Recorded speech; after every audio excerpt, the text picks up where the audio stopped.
नमस्कार। किसान विशेष कार्यक्रममा यहाँलाई हार्दिक स्वागत छ। कार्यक्रमको साथमा छु म कार्यक्रम प्रस्तुता गोमा पाण्डे। आज हामी गाउँपालिकामा आएका छौँ र त्यहाँको वडा अध्यक्षसँग हामी कुराकानी जोड्नेछौँ। समग्रमा चौतारा साङचोकगढी नगरपालिका अन्तर्गत कृषि विकास शाखाको आर्थिक वर्ष 77-78 को समग्र नगरपालिकातर्फको कुरा गर्ने हो भने हामीसँग 2,50,00,000 को विभिन्न किसिमको कृषकलाई अनुदानदेखि लिएर रासायनिक मलमा घुम्ती कोष, त्यस्तै मिनी कोल्ड स्टोर स्थापना, तरकारी सङ्कलन केन्द्र निर्माण आदि विभिन्न किसिमको कार्यक्रम सञ्चालन गर्नको लागि हामीसँग 2,50,00,000 रुपैयाँको यो आर्थिक वर्षमा बजेट विनियोजन छ भने यता प्रदेश सरकारबाट पनि केही कार्यक्रम हामीसँग प्राप्त भएको छ। सँग 2वटा कार्यक्रम छ, जसमा एउटा माटोको मिनी ल्याब स्थापना गर्ने कार्यक्रम चाहिँ 5 लाख छ भने अर्को कार्यक्रम भनेको चाहिँ एउटा हाट बजार बनाउने भनेर हामीसँग 10 लाख रुपैयाँ प्राप्त भएको छ। र सङ्घीय सरकारबाट प्राप्त पनि 3-4वटा कार्यक्रम छ हामीसँग। कृषि तथा पशुपन्छी सम्बन्धी तथ्याङ्क अद्यावधिक कार्यक्रम भन्ने एउटा छ। लागत सहभागिता कृषि उपज सङ्कलन केन्द्र तथा बजार पूर्वाधार निर्माण 20 लाख को छ भने कृषक दर्ता व्यवस्थापन कार्यक्रम भनेर यो 3 लाख को छ। यो 2वटा कार्यक्रम चाहिँ अब हाम्रो यो भोलिदेखि नै एउटा तालिम छ, यो कृषक दर्ताको र तथ्याङ्क सङ्कलनको। त्यो तालिम लिइसकेपछि बल्ल हामी सुरु गर्छौँ। र यो लागत साझेदारीमा कृषि उपज सङ्कलन तथा बजार पूर्वाधार निर्माण कार्यक्रम चाहिँ हाम्रो सम्झौता भएर यसै नगरपालिकाको वडा नम्बर 13 मा बन्दैछ। त्यस्तै अर्को राष्ट्रिय र स्थानीय महत्त्वका खाद्य तथा पोषण सुरक्षामा टेवा पुर्याउने बाली वस्तुको साना व्यावसायिक उत्पादन केन्द्र पकेट विकास कार्यक्रम को लागि हामीसँग 24 लाख रुपैयाँ यो सङ्घीय सरकारबाट बजेट प्राप्त भएको छ। त्यो बजेटबाट हामीले प्रस्ताव माग गरेर जम्मा 19वटा प्रस्ताव चाहिँ हामीसँग सङ्कलन भइसकेको छ र त्यो प्रस्तावहरूको बारेमा हामी स्थलगत अनुगमनको क्रममा छौँ। कस्तो छ कृषकहरूको अवस्था? अनि कृषक कस्तो छ भने हामीसँग सबभन्दा समस्याको रूपमा रहेको एकदमै यो सिन्धुपाल्चोककै जिल्लाको सदरमुकाम पनि हो चौतारा साङचोकगढी नगरपालिका। यहाँ सबभन्दा ठुलो समस्या सिँचाइको, खानेपानीको पनि समस्या छ। त्यसमाथि अब सिँचाइ त अलिक परेको कुरा भयो। हामीसँग सिँचाइको समस्याले गर्दाखेरि अलिकति व्यावसायिक हुन सकेका छैन कृषितर्फ भने। पशुपालनको कुरा गर्दाखेरि चाहिँ केही व्यावसायिक फार्महरू हामी कहाँ स्थापना भइसकेका छन् र हुने क्रममा पनि छ। जस्तो कुरा गर्दाखेरि यसै नगरपालिकाको वडा नम्बर 4 मा एउटा व्यावसायिक भैँसीको व्यावसायिक फार्म स्थापना भएको छ, जुन ठाउँमा चाहिँ 18वटा दुहुना भइसकेको छ। त्यस्तै बाख्राहरूको कुरा गर्दाखेरि अब साना व्यवसायहरू त धेरै नै छन्। 50 भन्दा माथि बाख्रा पालन गर्ने कृषकहरू पनि हामीसँग अब बढ्दो क्रममा छ। यसमा चाहिँ सरकारले के गरिरहेछ? सरकारले भन्दा मैले अघि यहाँलाई जानकारी गराएँ, हामीसँग 3 किसिमको बजेट छ। एउटा चौतारा साङचोकगढी नगरपालिकाको, अर्को सङ्घीय सरकारबाट प्राप्त र अर्को प्रदेश सरकारबाट प्राप्त बजेट छ। कृषितर्फको त मैले यहाँलाई अघि पनि जानकारी गराएँ। पशु सेवाको तर्फको कुरा गर्दाखेरि हाम्रो चौतारा साङचोकगढी नगरपालिकाले यस आर्थिक वर्षको लागि 1 करोड रुपैयाँ रकम चाहिँ विनियोजन गरेको छ। त्यो रकमबाट जस्तो दुधमा अनुदान दिने कार्यक्रम हामीले 1 लिटर दुधमा कृषकले 500 लिटर वर्षभरिमा कुनै कृषकले दुध बिक्री गर्छ भने त्यो कृषकलाई प्रति लिटर 3 रुपैयाँको दरले अनुदान दिने यो कार्यक्रम छ भने विभिन्न व्यावसायिक फार्महरूलाई सहयोग पुगोस्, प्रोत्साहन होस्, प्रवर्धन होस् भन्नको खातिर हामीले चाहिँ केही रकमहरूको व्यवस्था गरेर अनुदानको व्यवस्था गरेका छौँ। त्यो अनुदान कार्यक्रमबाट उहाँहरूले खोर व्यवस्थापनदेखि लिएर आहारा व्यवस्थापन, नस्ल सुधारको कुराहरू चाहिँ गर्न सक्नुहुन्छ। त्यस्तै अरू कार्यक्रमहरू हामीले विपन्नलाई भनेर पनि केही कार्यक्रम यसपालिको यो हाम्रो नगरपालिकातर्फ जस्तो विपन्नको लागि भनेर पहाडी पालन अनुदानको होइन अनुदानमा पहाडी वितरण गर्ने, त्यसपछि बाख्रै पनि विपन्नको लागि भनेर वितरण गर्ने, अनि बङ्गुरको पनि विपन्नको लागि भनेर केही रकम चाहिँ हामीले यो आर्थिक वर्षको बजेटबाट छुट्याइएका छौँ। भनेपछि यति राम्रो कामहरू गरिरहनु भएको छ। यसमा हजुरको धारणा के छ? सन्तुष्टि हुनुहुन्छ कृषकहरूले गरेको कार्यक्रमहरूमा? होइन, कार्यक्रम कृषकसँग सन्तुष्टि भन्दा पनि हामीसँग अलिकति जनशक्ति कम भएको हुँदाखेरि अब कृषकको माग अनुसारको सेवा त हामीले पक्कै पनि पुर्याउन सकेका छैनौँ होला। हामीसँग जति दरबन्दी छ त्यो दरबन्दी अनुसारको स्थायी कर्मचारी पनि हुनुहुन्न र हाम्रो फेरि नगरपालिका कस्तो छ भने ठुलो छ, यो 14वटा वडा छ। हामी पशु सेवाको तर्फ हेर्ने भने हामी 5जना कर्मचारी छौँ।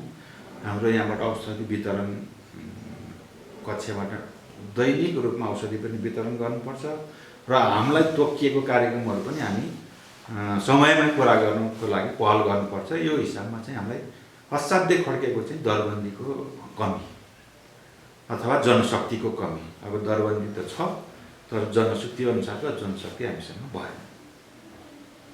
मैले यसैलाई जोडेँ। अब सरकारले जुन जनशक्ति खटाएर पठाइदिएको अवस्थामा एउटैले दुईवटा काम हेर्नु पर्दैन भनेर हो के हो? पक्कै पनि हुनसक्छ पनि, किनभने अब काम गर्ने आफ्नो क्षेत्र हुन्छ। अब कृषितर्फको दरबन्दी अनुसारको कर्मचारी भइदियो भने पक्कै पनि हाम्रो कृषकले सेवा अलिक बढी नै पाउनुहुन्थ्यो होला। अब त्यसो भनेर ठ्याक्कै अहिले बन्दको रूपमा पनि छैन, हाम्रो सेवा प्रवाह छ तर कृषकको आवश्यकता अनुसारको अलिकति दिन नसकिएको हो कि भन्ने हामीले महसुस चाहिँ भएको छ। हजुरको योजना के छ अब कृषकहरूलाई कतातिर धकेल्ने होइन? अब यो पशुपालक किसान जो चाहिँ नि भैँसी पालेर बसिरहनु भएको छ भन्नुभयो, बाख्रा पालक किसान, अब यो पानीको अभावले चाहिँ नि तरकारी खेती त भएको छैन होइन? यसमा चाहिँ नि अब के गर्ने योजना छ हजुरको? अब निर्वाहमुखीलाई चाहिँ अब व्यावसायिक बनाउने, अब त्यो व्यावसायिक बनाउनको लागि पूर्वाधारको विकास गर्नु पर्यो। अब जस्तो मैले भने सिँचाइ नपुगेको ठाउँमा सिँचाइको व्यवस्था गर्नु पर्यो, बाटो नपुगेको ठाउँमा अब कृषि सडकको रूपमा लानु पर्यो, त्यस्तै कतै बत्ती पुगेका छैन भने त्यहाँ बत्तीको व्यवस्था हुनु पर्यो, कतै खानेपानीको अभाव छ भने पशुपालनको लागि त फेरि खानेपानी पनि नभइकन भएन। ती कुरा पूर्वाधार चाहिँ विकास गर्न सकियो भने र अलिकति हामीले प्राविधिक दृष्टिकोणबाट हेर्नुपर्ने कुरा के पनि छ भने हाम्रो 14वटा वडामा भौगोलिक कुन वडा कस्तो छ त्यो हिसाबमा चाहिँ हामीले वडा वाइज चाहिँ पकेट क्षेत्र घोषणा गर्न सकियो भने, जस्तो अब हाम्रो 1 नम्बरको यता स्याउले भन्छौँ हामी, त्यो क्षेत्रमा अब हामीले बाख्रा पालनको लागि राम्रो क्षेत्र मानिन्छ। त्यो ठाउँमा हामीले भैँसीको कार्यक्रम लग्यो भने त्यो सफल नहुन सक्छ होइन, किनभने त्यहाँको भौगोलिक वातावरणदेखि लिएर पूर्वाधार विकासको के भइरहेको छ, के भइसकेको छ, त्यसको आधारमा चाहिँ हामीले पकेट क्षेत्र घोषणा गरेर अनि कार्यक्रम लाँदाखेरि राम्रो हुन्छ जस्तो मलाई लाग्छ। भनेपछि हजुरको योजना चाहिँ अब त्यतापट्टि ढल्किँदैछ होइन? हजुर। अनि हाम्रो यो ठाउँमा चाहिँ धेरै जस्तो युवतीहरू विदेश पलायनको योग छ होइन?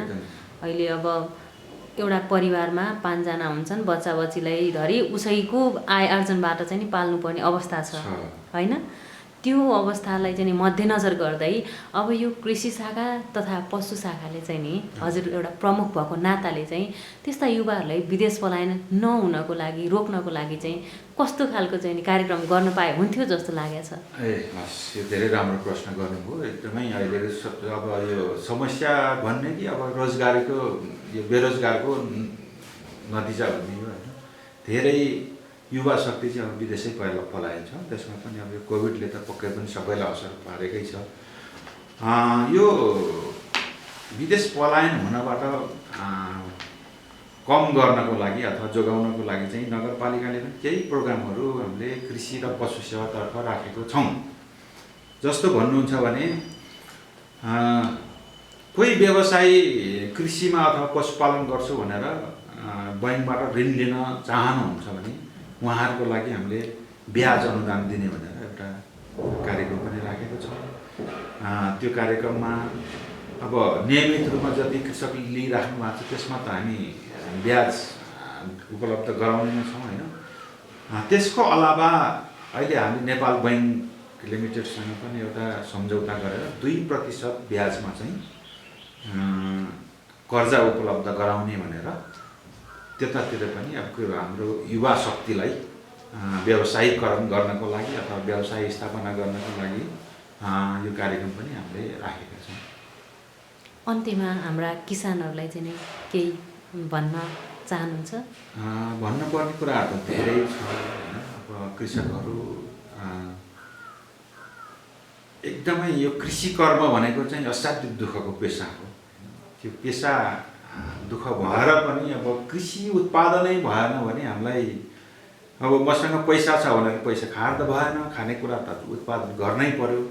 त्यसको लागि सिन्धुपाल्चोक जिल्लाको हाम्रो चौतारा साँगाचोकगढी नगरपालिका भनेको कस्तो भने एकदमै अवसर बोकेको क्या। अब हाम्रो उत्पादन बढी भयो भने ठ्याक्कै उता काठमाडौँ भ्यालीमा गइहाल्छ।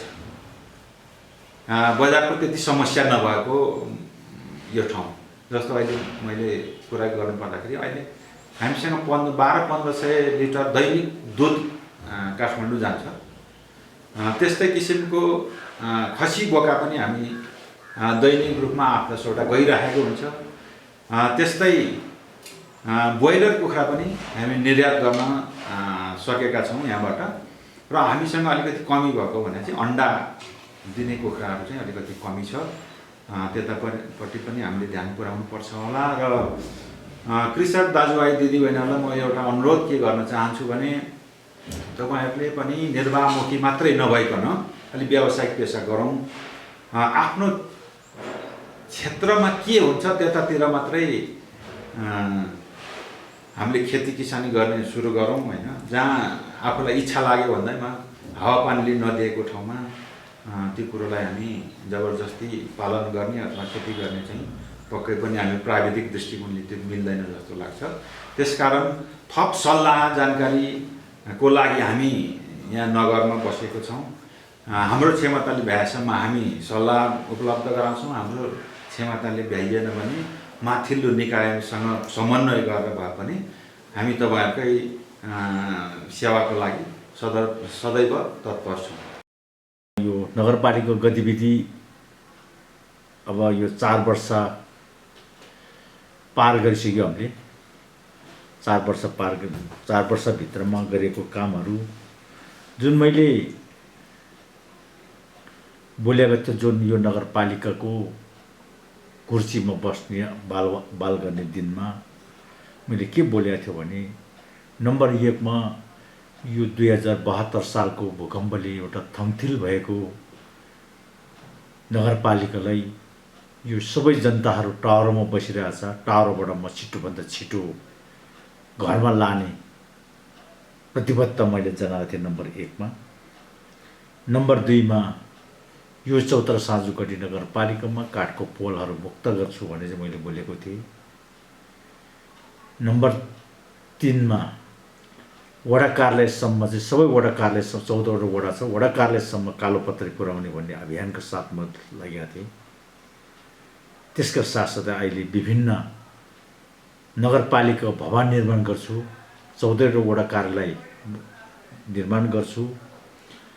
यहाँ 21वटा मावि, 32वटा निमावि, 30वटा प्रावि विद्यालयको भवनहरू थियो। त्यो सबै भूकम्पले ध्वस्त पारेर भत्किएको थियो। त्यो सबै पुनर्निर्माण गर्छु म भन्ने मैले अटुटका साथ अगाडि बढ्ने क्रममा हालसम्म आउँदाखेरि जब अहिले पहिले यो जनतालाई टहरमा लानको लागि मैले के अभियान सुरु गरेँ भने जब यो नगरपालिकामा नक्सा पास नगरेसम्म जनताले घर बढ्न पाउँदैन भन्ने एउटा हाम्रो नेपाल सरकारको नीति नै त्यही थियो। त्यसलाई तोडेर अब नक्सा नबनाइकन अब घर बनाउने भन्ने नक्साको छुट, जनतालाई नक्सा बनाउने काम छुट गरिदिएँ मैले। छुट गरेर त्यो निस्कुलमा घर बनाउने कामहरू गरेँ। गरिसकेपछि फेरि अब त्यो छुट गरिसकेपछि फेरि व्यवसाय गर्ने मान्छेहरूलाई त फेरि अर्को नक्सा त बनाउनै पऱ्यो। फेरि जब सहर बजारमा भएको मान्छेहरूलाई ब्याङ्कमा कारोबार गर्न लागि बजारमा भएको मान्छेलाई नक्सा बनाउन अनिवार्य गर्थे। जब गाउँको मान्छेले चाहिँ ब्याङ्कमा कारोबार गर्नु नपर्ने मान्छेहरूलाई चाहिँ नक्सा छुटको व्यवस्था गरेर अहिले 99.5% टहरबाट घरमा जाने काम सफल भयो जनतालाई। त्यसका साथसाथै अर्को कुरा, सफल भइसकेपछि त्यो सफल बनाउनको लागि जब नगरपालिकाले त्यो जनतालाई पुनर्निर्माण गर्नको लागि प्रत्येक घरमा पुग्ने गरी रड लानुको लागि, सिमेन्ट लानुको लागि, इट्टा लानुको लागि पनि प्रत्येक घरमा प्रत्येक टोलमा मोटरको बाटाहरू पुर्याउने काम सर्वप्रथम त्यो गरे। अहिले त्यसैले 99.5% पुनर्निर्माण जनतालाई टहरबाट घरमा लाने काम हो। अनि यो विभिन्न सङ्घ संस्थाहरूसँग हारगुहार गर्दै मेरो नगरपालिका मलाई यो सहयोग गर्नु पर्यो भनेर एउटा युएनडिपी जस्तो संस्था, एउटा नेपाल हेल्पेज जस्तो संस्था, वर्ल्ड भिजन जस्तो ठुला संस्थाहरूसँग मैले हारगुहार गरेर अहिलेसम्म आउँदा 21वटा मावि र 32वटा निमावि, 30वटा प्रावि विद्यालयको भवनहरू टोयलेट सहित पानी सहित भएको त्यो विद्यालयको भवनहरू निर्माण कार्य सिद्धिसकेको छ। त्यसका साथसाथै नगरपालिकाको भवन 3 तला आधा ढलान गरी अहिले भवन निर्माण भइरहेको छ। स्वास्थ्य चौकीमा 14 यो नगरपालिकामा 14 वडा छ। 14 वडामा 19वटा स्वास्थ्य चौकीहरू छ। स्वास्थ्य चौकीलाई पनि अहिले 16वटा स्वास्थ्य चौकी भवनहरू निर्माण भइसकेको छ।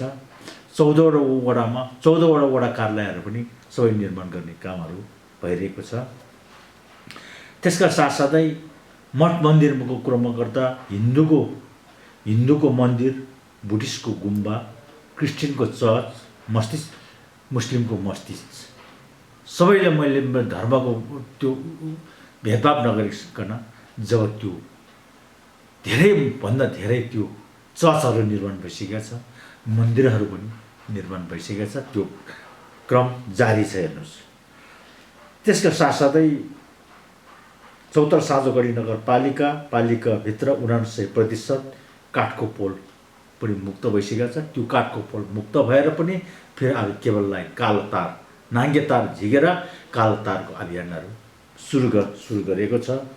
त्यसका साथसाथै भूकम्पले भत्किएका वडा कार्यालयहरू सबै पनि मैले अघि नै भने त्यो पनि सिद्धिसकेको छ।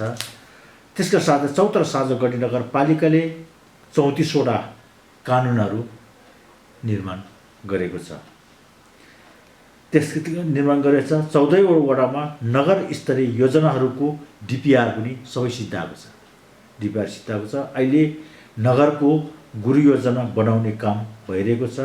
नगर चक्रपथको काम पनि सुरु भइसकेको छ। नगर वरिपरिले चाहिँ यो नगर चक्रपथ बनाउने काम पनि हामी त्यो अभियानमा छौँ।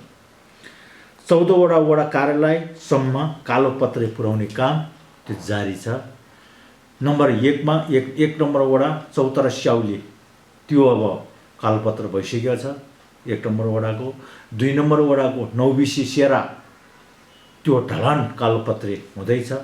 3 नम्बरको लागि त्यो कालोपत्रे गर्नको लागि पूर्वधार तयारी गर्दैछ। 4 नम्बरको लागि 9 बिसी चौतारा बाटो कालोपत्रे हुँदै आइरहेको छ।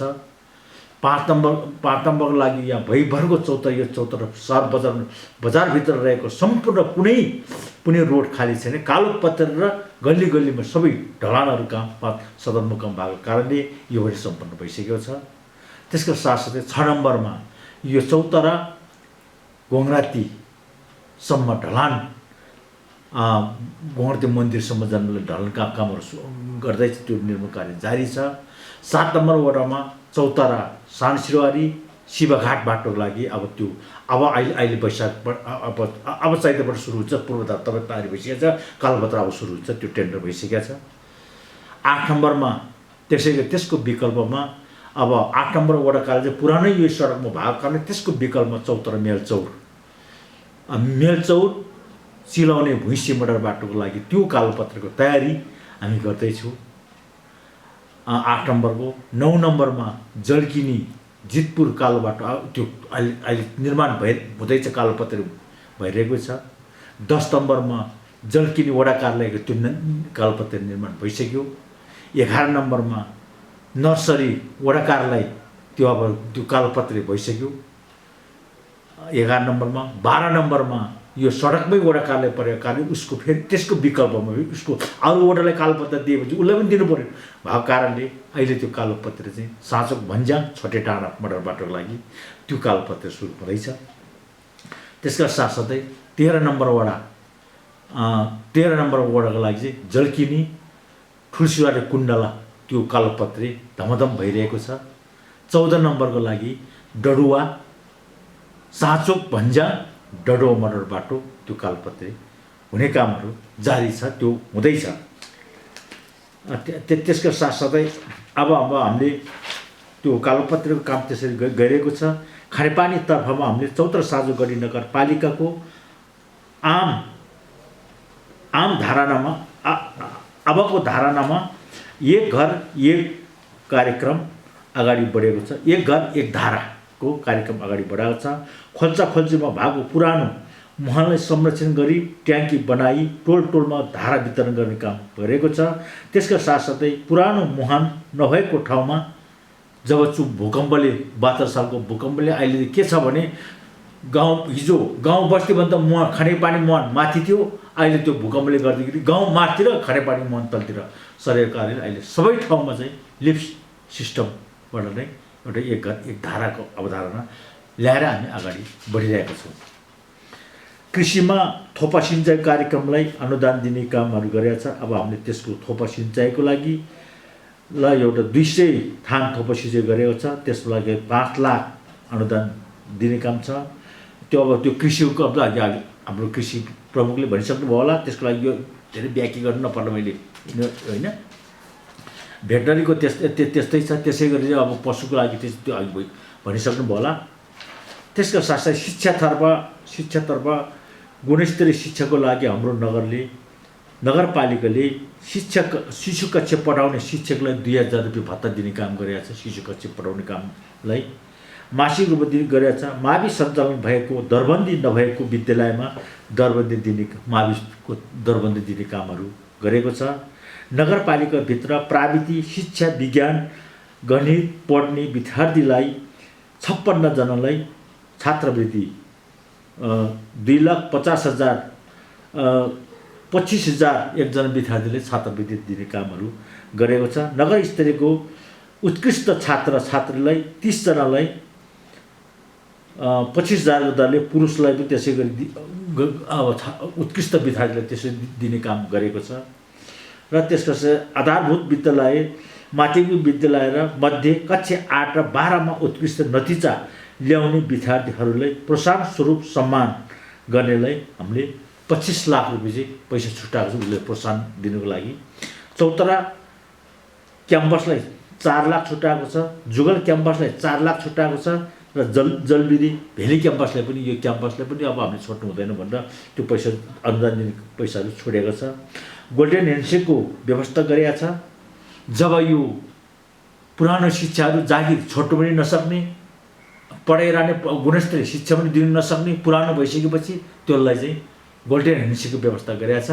गोल्डन ह्यान्डसेकको व्यवस्था भने 1 वर्ष जागिर अवधि हुनेलाई 50,000 दिने, 2 वर्ष अवधि हुनेलाई 1 लाख दिने, 3 वर्ष जागिरको अवधि बाँकी हुनेलाई 1,50,000 चाहिँ गोल्डन ह्यान्डसेकको व्यवस्था गरेर पैसा दिएर उसलाई विधवादी गर्ने कामहरू चाहिँ नयाँ शिक्षा ल्याउनको लागि त्यो काम पनि गरेको छ। अहिलेसम्म विद्यार्थीहरूलाई निःशुल्कको चस्मा वितरण गरेको छ। निःशुल्क चस्मा चाहिँ किन गर्यो भने अहिलेको बच्चाहरू धेरै मोबाइलमा झुन्डिने, धेरै टिभीमा झुन्डिने, आँखा कमजोरी हुने, आँखा कमजोरी भइसकेपछि पढाइ कमजोरी हुने, पढाइ कमजोरी भइसकेपछि अभिभावकले त्यसैले गाली गर्ने, दाजुभाइ दिदीबहिनीले उसैले गाली गर्ने, विद्यालयमा गइसके उसैले साथीभाइले उसैले खिसोटी गर्ने, अब उसको शिक्षकले त्यसैले गाली गर्ने पिट्ने भइसकेपछि उसको विकल्प अन्तिम विकल्प भनेको आत्महत्या गर्ने, डोरी लिएर आत्महत्या गर्ने भन्दा अर्को विकल्प नभएको कारणले अभिभावकले मेरो बच्चाको आँखा कमजोरी छ भन्ने कुरो थाहा नभएर त्यसै गरेको कारणले अब मैले ल्याएको अवधारणा प्रत्येक विद्यालयमा गएर विद्यार्थीको आँखा चेकअप गरेर निःशुल्क चस्मा वितरण गर्ने भनेर मैले एउटा अभियान चलाएको थियो। अहिलेसम्म 572 जना विद्यार्थीहरूले निःशुल्क चस्मा वितरण गरिसकेका छ। त्यसको स्वास्थ्यतर्फ त्यही भइगयो 14वटा वडामा 19वटा स्वास्थ्य चौकी राख्ने काम गरेछ। जनतासँग डाक्टर कार्यक्रम पनि ल्याएको छ मैले। जनतासँग डाक्टर कार्यक्रम के हो भने अब दिनभरि काम गर्छ, अब ऊ यहाँ उसको रोग बताउन अस्पतालमा भ्याउँदैन, बेलुका फुर्सद भइसकेपछि आफ्नै घरमा बसेर डाक्टरसँग कुरेको मलाई यो रोग लागेको छ, यो यस्तो छ, मलाई के हो, मैले के औषधि गर्नुपर्छ, मैले कहाँ जानुपर्छ भने चाहिँ जनतासँग डाक्टर कार्यक्रम लिएर जनता र डाक्टरको चाहिँ बेलुका दोहोरी कुराकानी गर्ने कार्यक्रम पनि ल्याएको छ। हेर्नुहोस् यो नगरपालिकाले।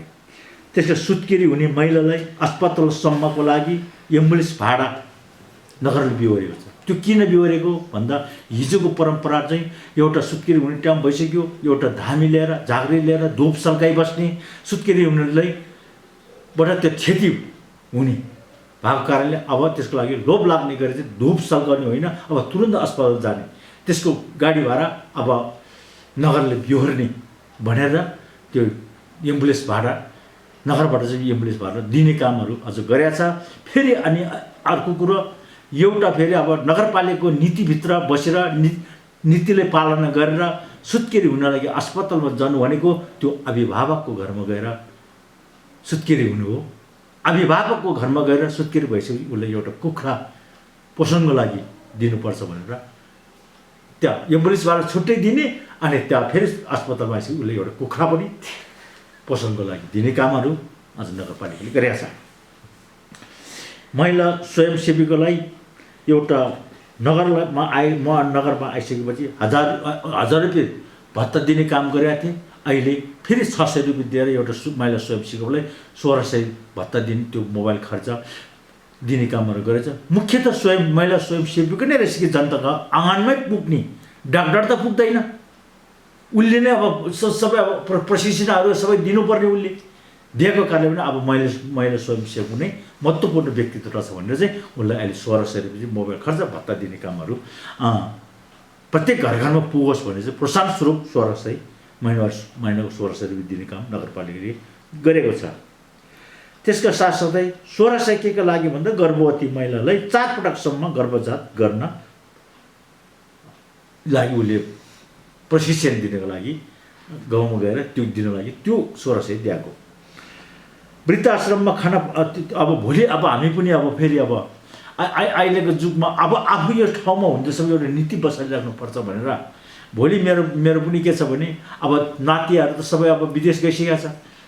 नाति विदेश गइसकेपछि उसको बाबुआमाले त विदेशबाटै डाक्टर छ, ल बाबु पनि आइज आमा पनि आइज भनेर। आफू त मेरो आफू एक्लै हुने भयो, या त आफ्नो बुढी मात्रै हुने भयो, म पनि 2 जना मात्रै हुने भयो। अब छोरा बुहारीहरू त सबै विदेश जाने भयो। जाने भइसकेपछि अब मेरो जस्तो त सबैको त्यही हो। अहिले घरमा छोरा बुहारी बस्दैन, बुढाबुढीले पाल्दैन, नपाल्ने भनिसकेपछि अब आफू हुँदैखेरि व्यवस्था गर्नुपर्छ भनेर अहिले वृद्धाश्रममा एउटा कर्मचारी भाडा पखाल्नेदेखि त्यो वृद्धाश्रममा भात पकाउने खाना पकाउन लागि एउटा कर्मचारीको व्यवस्था यो नगरपालिकाले त्यो अहिले नै त्यो गरिरहेको छ। हेर्नुहोस् त्यसको साथसाथै त्यो बालबालिका नहुने बच्चाहरूलाई पालन पोषण लागि भनेर एउटा बालगृह मित्र सङ्घ कदमबास 9 नम्बर चलाएको छ। त्यसको लागि पनि अब हामीले बाबामा नहुने बच्चाहरूलाई त्यही मित्र सङ्घ राखेर पालन पोषण गर्ने र त्यसको लागि विद्यालयमा भर्ना त्यो पढाउने काम त्यो बालगृह मित्र सङ्घले गरेको छ।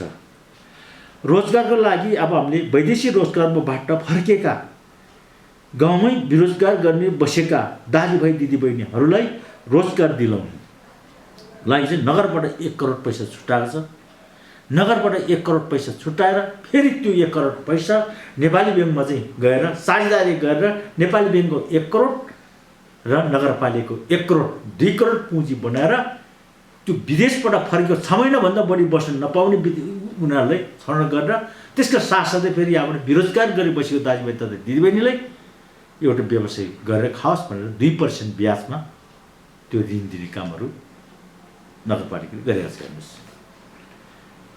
त्यसका साथसाथै प्रत्येक अब हातमा सिप हुने मान्छेहरूलाई रोजगारको लागि हातमा सिप हुने मान्छेले प्रत्येक घर एक घर एक गलाई चाहिँ तानको व्यवस्था गरिरहेको छ। तर त्यो अहिले चलिरहेछ। प्रत्येक घरमै बस्छ, दिनभरि अरू काममा जान्छ, बिहान बेलुका फुर्सदको समयमा खाना खाएर आराम गर्ने समयमा टक्क गलाई चाहिँ बुन्छ। त्यस कारणले पनि काम नहुने मान्छे दिनभरि बुन्छ, नहुने मान्छेले एकछिन भएर नै काम गरेर यो त रोजगारको लागि चाहिँ त्यो महिला दिदीबहिनीहरूलाई त्यो गलैँचा सिप हुने मान्छेहरूलाई एक घर एक गलैँचा तानको व्यवस्था पनि गरिदिएको छ।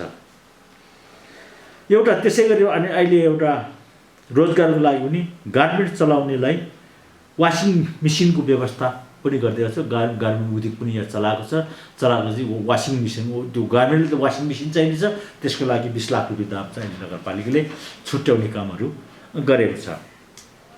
पर्यटन सम्बन्धी के छ भने चौतारा साँझोगढी नगरपालिकाको सुकुटे बिचमा हप्तामा हजारौँ पर्यटनहरू आउँछ। यो मेरै 9 नम्बर वडा पर्छ, त्यो तपाईँ थाहा नै होला। जब एक हप्तासम्म काठमाडौँमा उकुस मुकुस भएर बसेको मान्छेहरू जब शुक्रबार भइसकेपछि यहाँ त्यो सुकुटे बिचमा शुक्रबार एक रातको करोडौँ व्यवहार हुन्छ। त्यहाँ बस्छ, शुक्रबार बेलुका आउँछ, त्यहाँ रिल्याक्स गर्छ, गीत भन्छ, नाच्छ, बिहान निक्रि त्यो ऱ्याफ्टिङ चढ्छ अनि घर फर्किन्छ। अब त्यो सुकुटी बिचमा आउने पर्यटकलाई त्यहीँबाट फर्किने होइन, अब 3 दिनसम्म यही चौतारा साँझोगढी नगरपालिकामा आल्मलाउने भन्ने हिसाबले मैले के गरेको छ भने त्यो हप्तामा त्यहाँ सुकुटी बिचमा आएको हजारौँ पर्यटकलाई चाहिँ यता सबै यो माथि स्याउलेको ओखरिनीसम्म लाने प्लानहरू मैले बनाएको छु। किनभने त्यो सुकुटी बिचमा ऱ्याफ्टिङ चढिसकेपछि यता मेरो 12 नम्बर वडामा साँचो गढी छ, गढीमा अवलोकन गराउने, त्यहाँ गरिसकेपछि यता आएर रानी पोखरीमा ताल निर्माण गर्दैछ, त्यो ताल गर्ने, यता आएर कदमबासमा आउने प्यारी गार्डनको बनाएको छ, प्यारी गार्डन चट्नी, त्यहाँबाट आएर यो सानसिराहरूको भुच्छाको छाँगा छ, छाँगामा त्यो नुहाइ धुवाइ गर्ने, त्यस पछाडि आएर फेरि त्यो सानसिराबाट आएर यो चौतारामा अहिले महाविद्यालय एक गरी एक प्राविधिकको अवधारणा ल्याएको छ, त्यो महाविद्यालयमा अवलोकन गराउने, त्यसको साथै यहाँ मिनी रङ्गशाला बन्दैछ, यहाँ यसको अवलोकन गराउने, त्यहाँबाट यहाँ भूकम्प पार्क बन्दैछ, यहाँ भूकम्प पार्क गर्ने, त्यहाँबाट माथि बुद्ध पार्क बन्दैछ, अब सिँढी निर्माण हुँदैछ, भर्खर 7 करोडको टेन्डर भएको छ, 68 फिटको बुद्धको मूर्ति बन्दैछ, टेन्डर भएको छ, भर्खर 7 करोडको हिजो टेन्डर भएको छ। अब यो वैशाखको पहिलो हप्तामा त्यो 68 फिट अल्गोको बुद्धको मूर्तिको शिलान्यास हुँदैछ। त्यसका साथसाथै अनि यहाँ घोङ्गर्ती प्रसिद्ध मन्दिर छ, अहिले भक्तपुर काठमाडौँबाट दिनको शनिबारमा 25-30 वटा गाडी आउँछ। त्यो घोङ्गर्ती मन्दिर भीमसिंह मन्दिर प्रसिद्ध मन्दिर छ, त्यसको लागि अवलोकन गर्नु हो। त्यसका साथसाथै त्यो अवलोकन गरिसकेपछि अनि उता स्याउलीमा हर्लङबर्लङ छ, हर्लङबर्लङमा चमेरा गुफा छ, चमेरा गुफाभित्र छिराउने पर्यटकलाई गरिसकेपछि अनि त्यस पछाडि अनि ओखरीमा चिया बगान छ, त्यो चिया बगान अवलोकन गरेर काठमाडौँबाट आउने पर्यटकहरूलाई यही 3 दिनसम्म घुमाएर फर्काउने अभियान आज नगरपालिकाले बनाएको छ।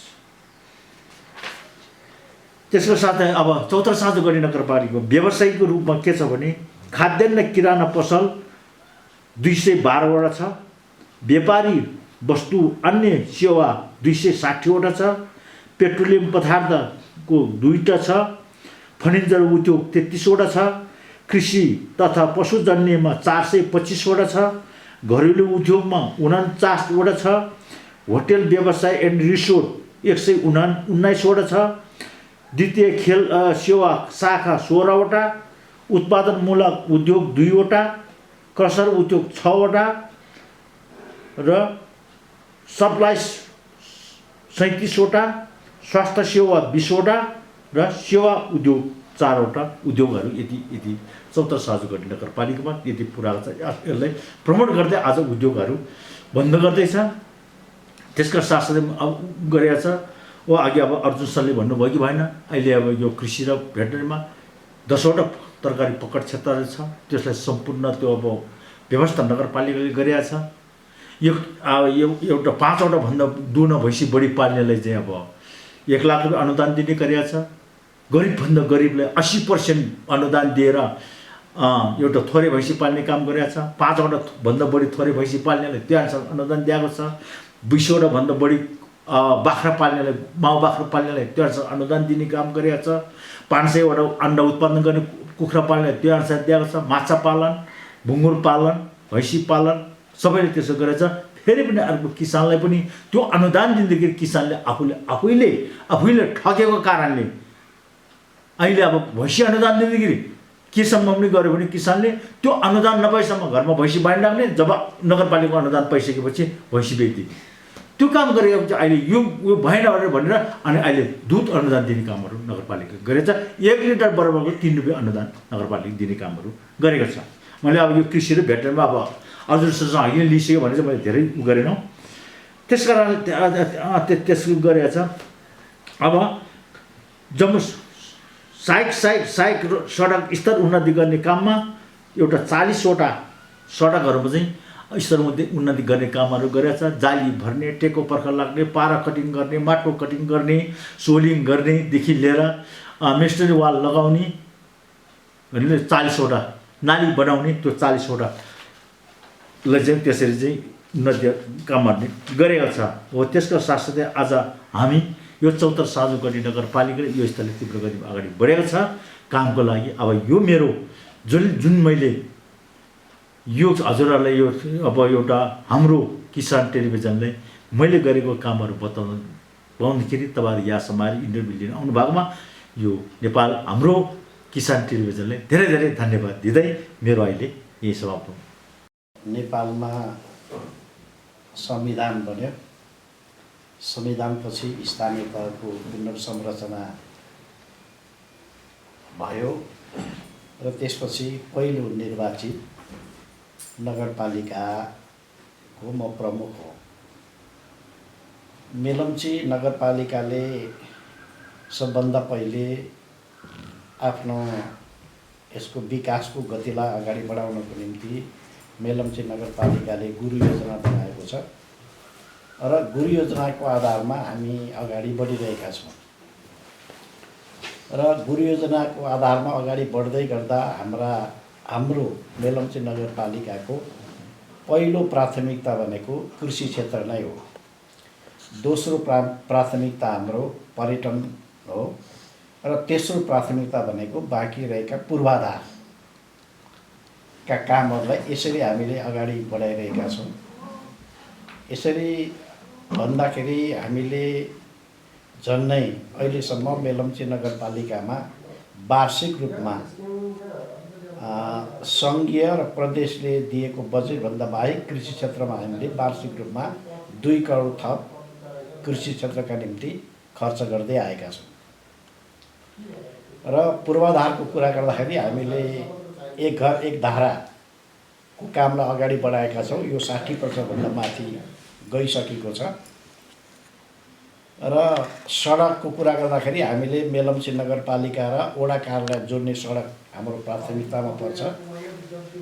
ती सबै सडकहरू मेलम्ची नगरपालिका र वडा कार्यालय जोड्ने सबै सडकहरू हामीले ग्राभेल गरिसकेको अवस्थामा छ कि ती सडकहरू हिउँ बर्खे चल्न सक्ने अवस्थामा पुगेका छन्। त्यसदेखि बाहेक तपाईँलाई हामीले भन्नुपर्छ कि 72 साल वैशाखको भूकम्प पछि हामी निर्वाचित भएको हुनाले मेलम्ची नगरपालिकामा हामीले पुनर्निर्माणको काम सम्पन्न गर्न लागेको अवस्था छ। अहिले हामीले मेलम्ची नगरपालिकामा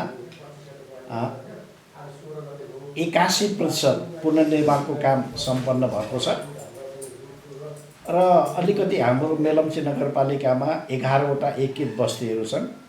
एकीकृत बस्तीहरू भएको हुनाले घर निर्माणको क्रममा त्यसले गर्दा तथ्याङ्कमा अलिकति तल परेका छौँ र यो वर्ष हामी पुनर्निर्माणको कामलाई झन्डै 95%मा पुर्याउने लक्ष्यका साथ हामी अगाडि बढिरहेका छौँ।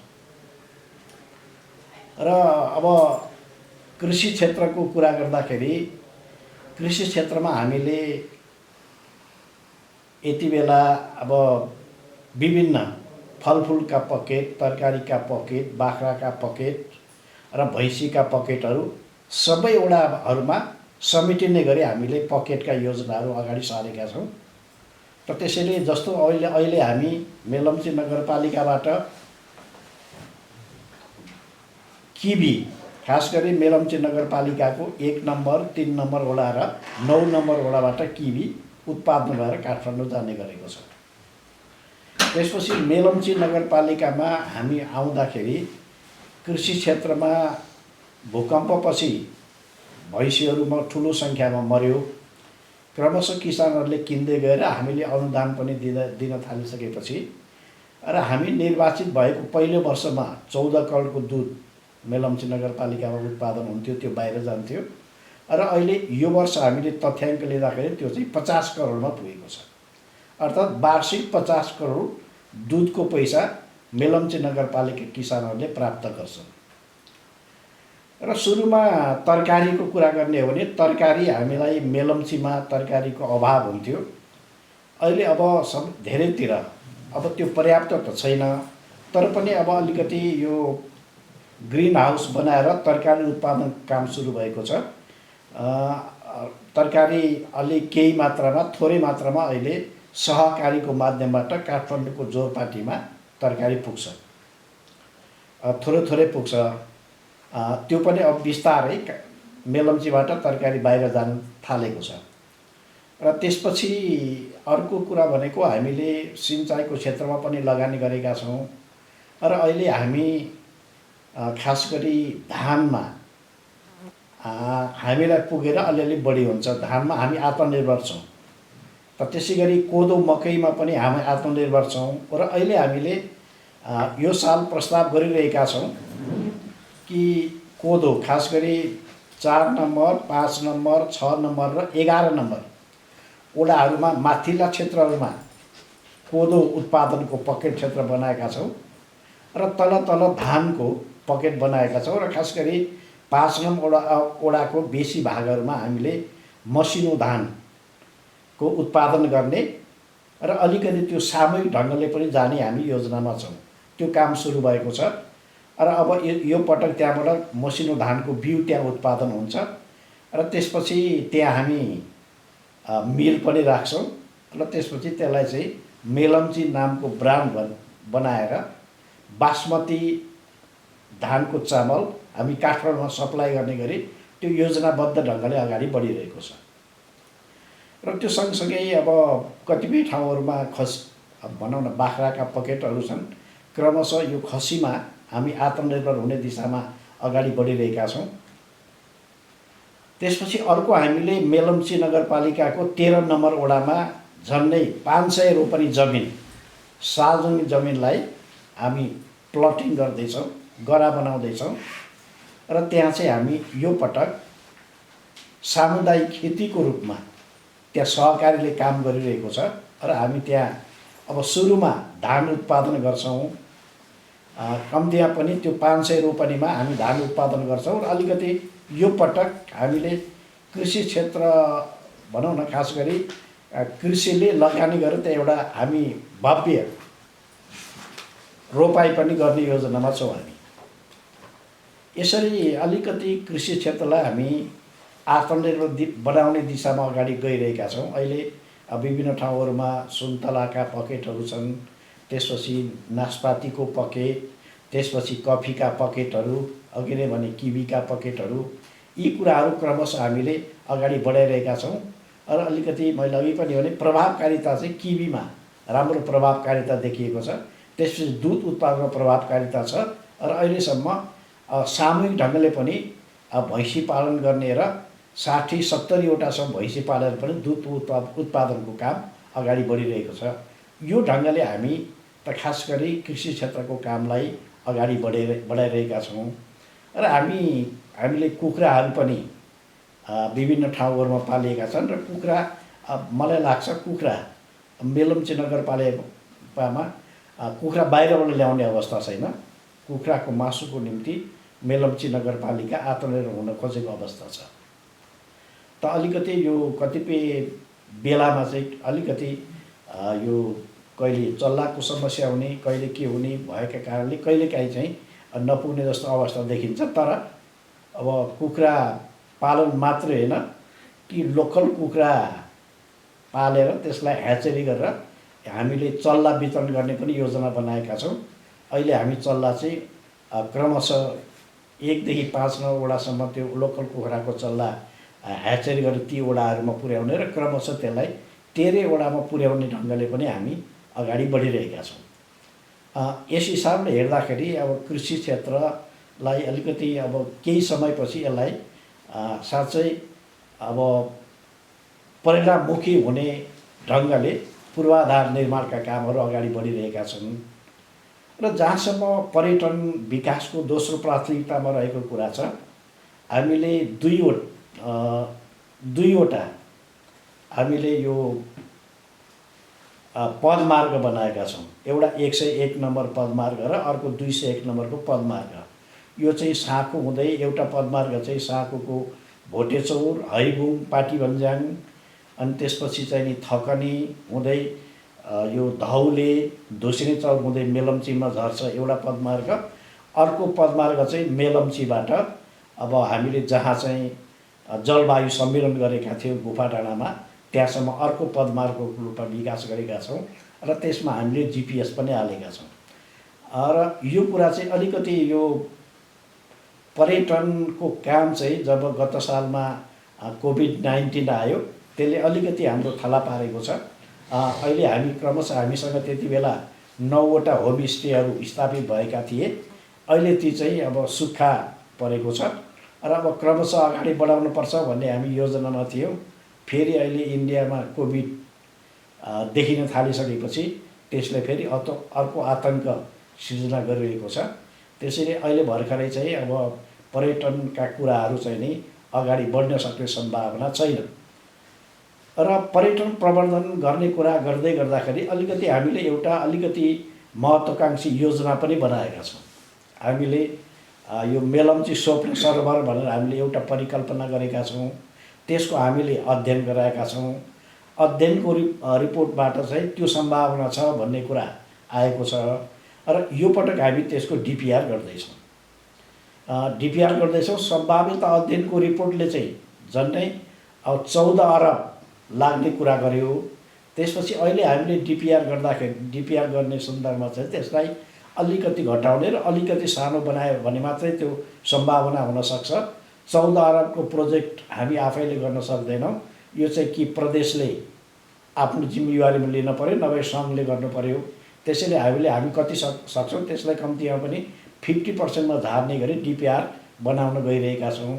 अब त्यसमा चाहिँ के हुन्छ भन्दाखेरि त्यहाँ चाहिँ नि पानी जमाउने र त्यो पानी त्यहाँ जमाइसकेपछि मेलम्ची इन्द्रावतीको पानी काठमाडौँ जान्छ र मेलम्ची इन्द्रावतीको पानी काठमाडौँ गएपछि जुन वातावरणमा यहाँ प्रभाव पर्छ त्यसलाई न्यूनीकरण गर्नको निम्ति पनि त्यहाँ हामीले बनाएको पोखरीले मद्दत गर्छ। त्यहाँ ढुङ्गाहरू चलाउँछौँ र त्यसको वरिपरि होटेलहरू पनि हामी बनाउँछौँ र त्यो सँगसँगै स्टेडियम पनि बनाउँछौँ। र अलिकति अब यो काठमाडौँबाट साँखुबाट उक्लिसकेपछि जब हामी जसिङ पौवा आइपुग्छौँ त्यहाँबाट देख्ने गरी ती संरचनाहरू निर्माण हामी योजनामा छौँ।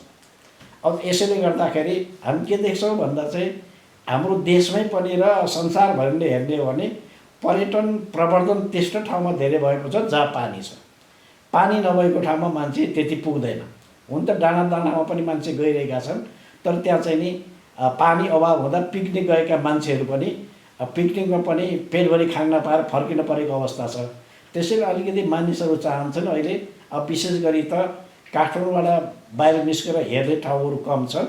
त्यसैले तेस्रो ठाउँ हामी निर्माण गर्दैछौँ। त्यो निर्माण गर्ने कुरा चाहिँ किन पनि हामी त्यो कुरा गर्दैछौँ भने मेलम्ची नगरपालिकाको बाहुने पाटी भएर मध्य पहाडी लोकमार्ग पनि आउँछ र यो मध्य पहाडी लोकमार्ग अब त्यो चाहिँ नि बनिसकेपछि अलिकति त्यसको ठिक्क माथिल्लोपट्टि पर्ने हुनाले पनि त्यसको प्रभावकारिता बढ्छ भन्ने त्यो उद्देश्यका साथ त्यसले चाहिँ कम्तीमा पनि ती चाहिँ अब पर्यटन प्रवर्धन गर्ने त्यो क्षेत्र हामीले डेभलप गर्न सक्यौँ भने कम्तीमा पनि यहाँ वरिपरिका उत्पादनलाई प्रवर्धन गर्न, उत्पादनलाई बेच्नको निम्ति पनि उपयुक्त हुन्छ र त्यसपछि हामीले कम्ती भने अर्ग्यानिक तरकारीहरू पनि हामीले व्यवस्थित गर्न सक्छौँ। त्यसपछि त्यसलाई चाहिँ अब काठमाडौँ सप्लाई पनि बढी भयो भने हामी काठमाडौँ पनि सप्लाई गर्न सक्छौँ। यस हिसाबले हामी मेलम्ची नगरपालिकालाई पर्यटकीय हिसाबले पनि अगाडि बढाउने काम गरिरहेका छौँ। र मेलम्ची नगरपालिका अर्को हिसाबले भन्यो भने हामी अलिकति अब शिक्षाको क्षेत्रमा पनि प्रभावकारी ढङ्गले काम गरिरहेका छौँ। कि सबभन्दा पहिलो कुरा त शिक्षकहरूलाई तालिम दिने कुरा, त्यसपछि अलिकति अब अहिले पहिले जुन ढङ्गको एउटा स्कुलै नजाने शिक्षकहरूको आलो पालो गर्ने जुन खालको परिस्थिति थियो, त्यसबाट अघि बढेर अहिले चाहिँ स्कुलमा अलिकति जस्तो हामीले आधारभूत तहको परीक्षा नगरपालिका आफैले पनि लिन्छ होइन। आफैले लिने हुनाले अलिकति अब शिक्षकहरूले अलि स्कुलमा पनि जाने, राम्रो पढाउने पनि गर्नुभएको छ। र अहिले मेलम्ची नगरपालिकामा सबै स्कुलहरूका राम्रा बिल्डिङहरू पनि बनिसकेका छन्। अहिले भनौँ न भौतिक सामग्रीको कुनै अभाव छैन। अलिकति अभाव भइहाल्यो भने अलिकति तालिम प्राप्त शिक्षकको केही अभाव छ। त्यसैले अरू कुरा हामीले निर्माणका कुरा हामीले सम्पन्न गरिसकेका छौँ। अब त्यसैले गर्दा अब चाहिँ नै अलिकति अब हिजोको भन्दा आज अलिकति जाँगर लगाएर शिक्षकहरू पनि काम गर्न सक्ने वातावरणमा पुग्नु भएको छ र उहाँ त्यस ढङ्गले लाग्नु भएको पनि छ। त्यसैले हामीले त्यो शिक्षा क्षेत्रमा पनि तालिम प्रवर्धन गर्नेदेखि लिएर अलिकति हामीले यो चाहिँ एमजिएमएल भन्ने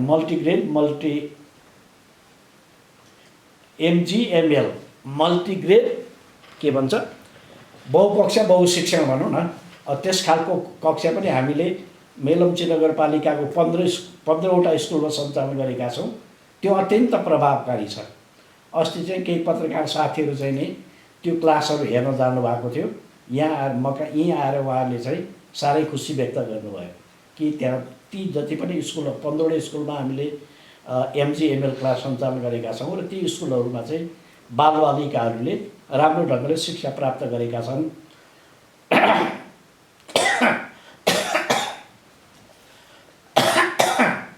भनेर उहाँहरूले खुसी व्यक्त पनि गर्नुभयो। त्योसँगै यो पटक हामीले कम्तीमा पनि 10वटा स्कुलमा चाहिँ त्यो एमजिएमएलका कक्षाहरू सञ्चालन गर्दैछौँ। यसबाट पनि अलिकति साना बालबालिकाहरूलाई कम्तीमा अहिले एमजिएमएलको कक्षा चाहिँ 1 देखि 5 कक्षासम्म मात्रै हामी चलाउँछौँ। त्योभन्दा माथि क्रमशः हामी पहिले 1 देखि 3सम्म चलेको थियो, अब त्यो 5सम्म जाँदैछ। अब यसले गर्दाखेरि क्रमशः ती विद्यार्थी उत्पादन हुँदै गर्दा राम्रो गुणस्तरीय शिक्षा प्राप्त गरेको त्यसबाट हामीलाई अनुभूति भएको छ। त्यसैले अब त्यो सँगसँगै हामीले स्वास्थ्य क्षेत्रमा पनि काम गरिरहेका छौँ। यसपालि हामी चाहिँ नि कम्तीमा पनि 15 बेडको हस्पिटल निर्माणको चरणमा छौँ।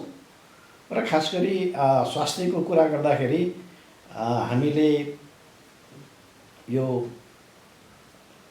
महिलाहरू चाहिँ नै अब यो सबै महिलाहरू चाहिँ सुत्केरी हुनको निम्ति बर्थिङ सेन्टरमा 5वटा मेलम्ची नगरपालिका 5वटा बर्थिङ सेन्टर छ।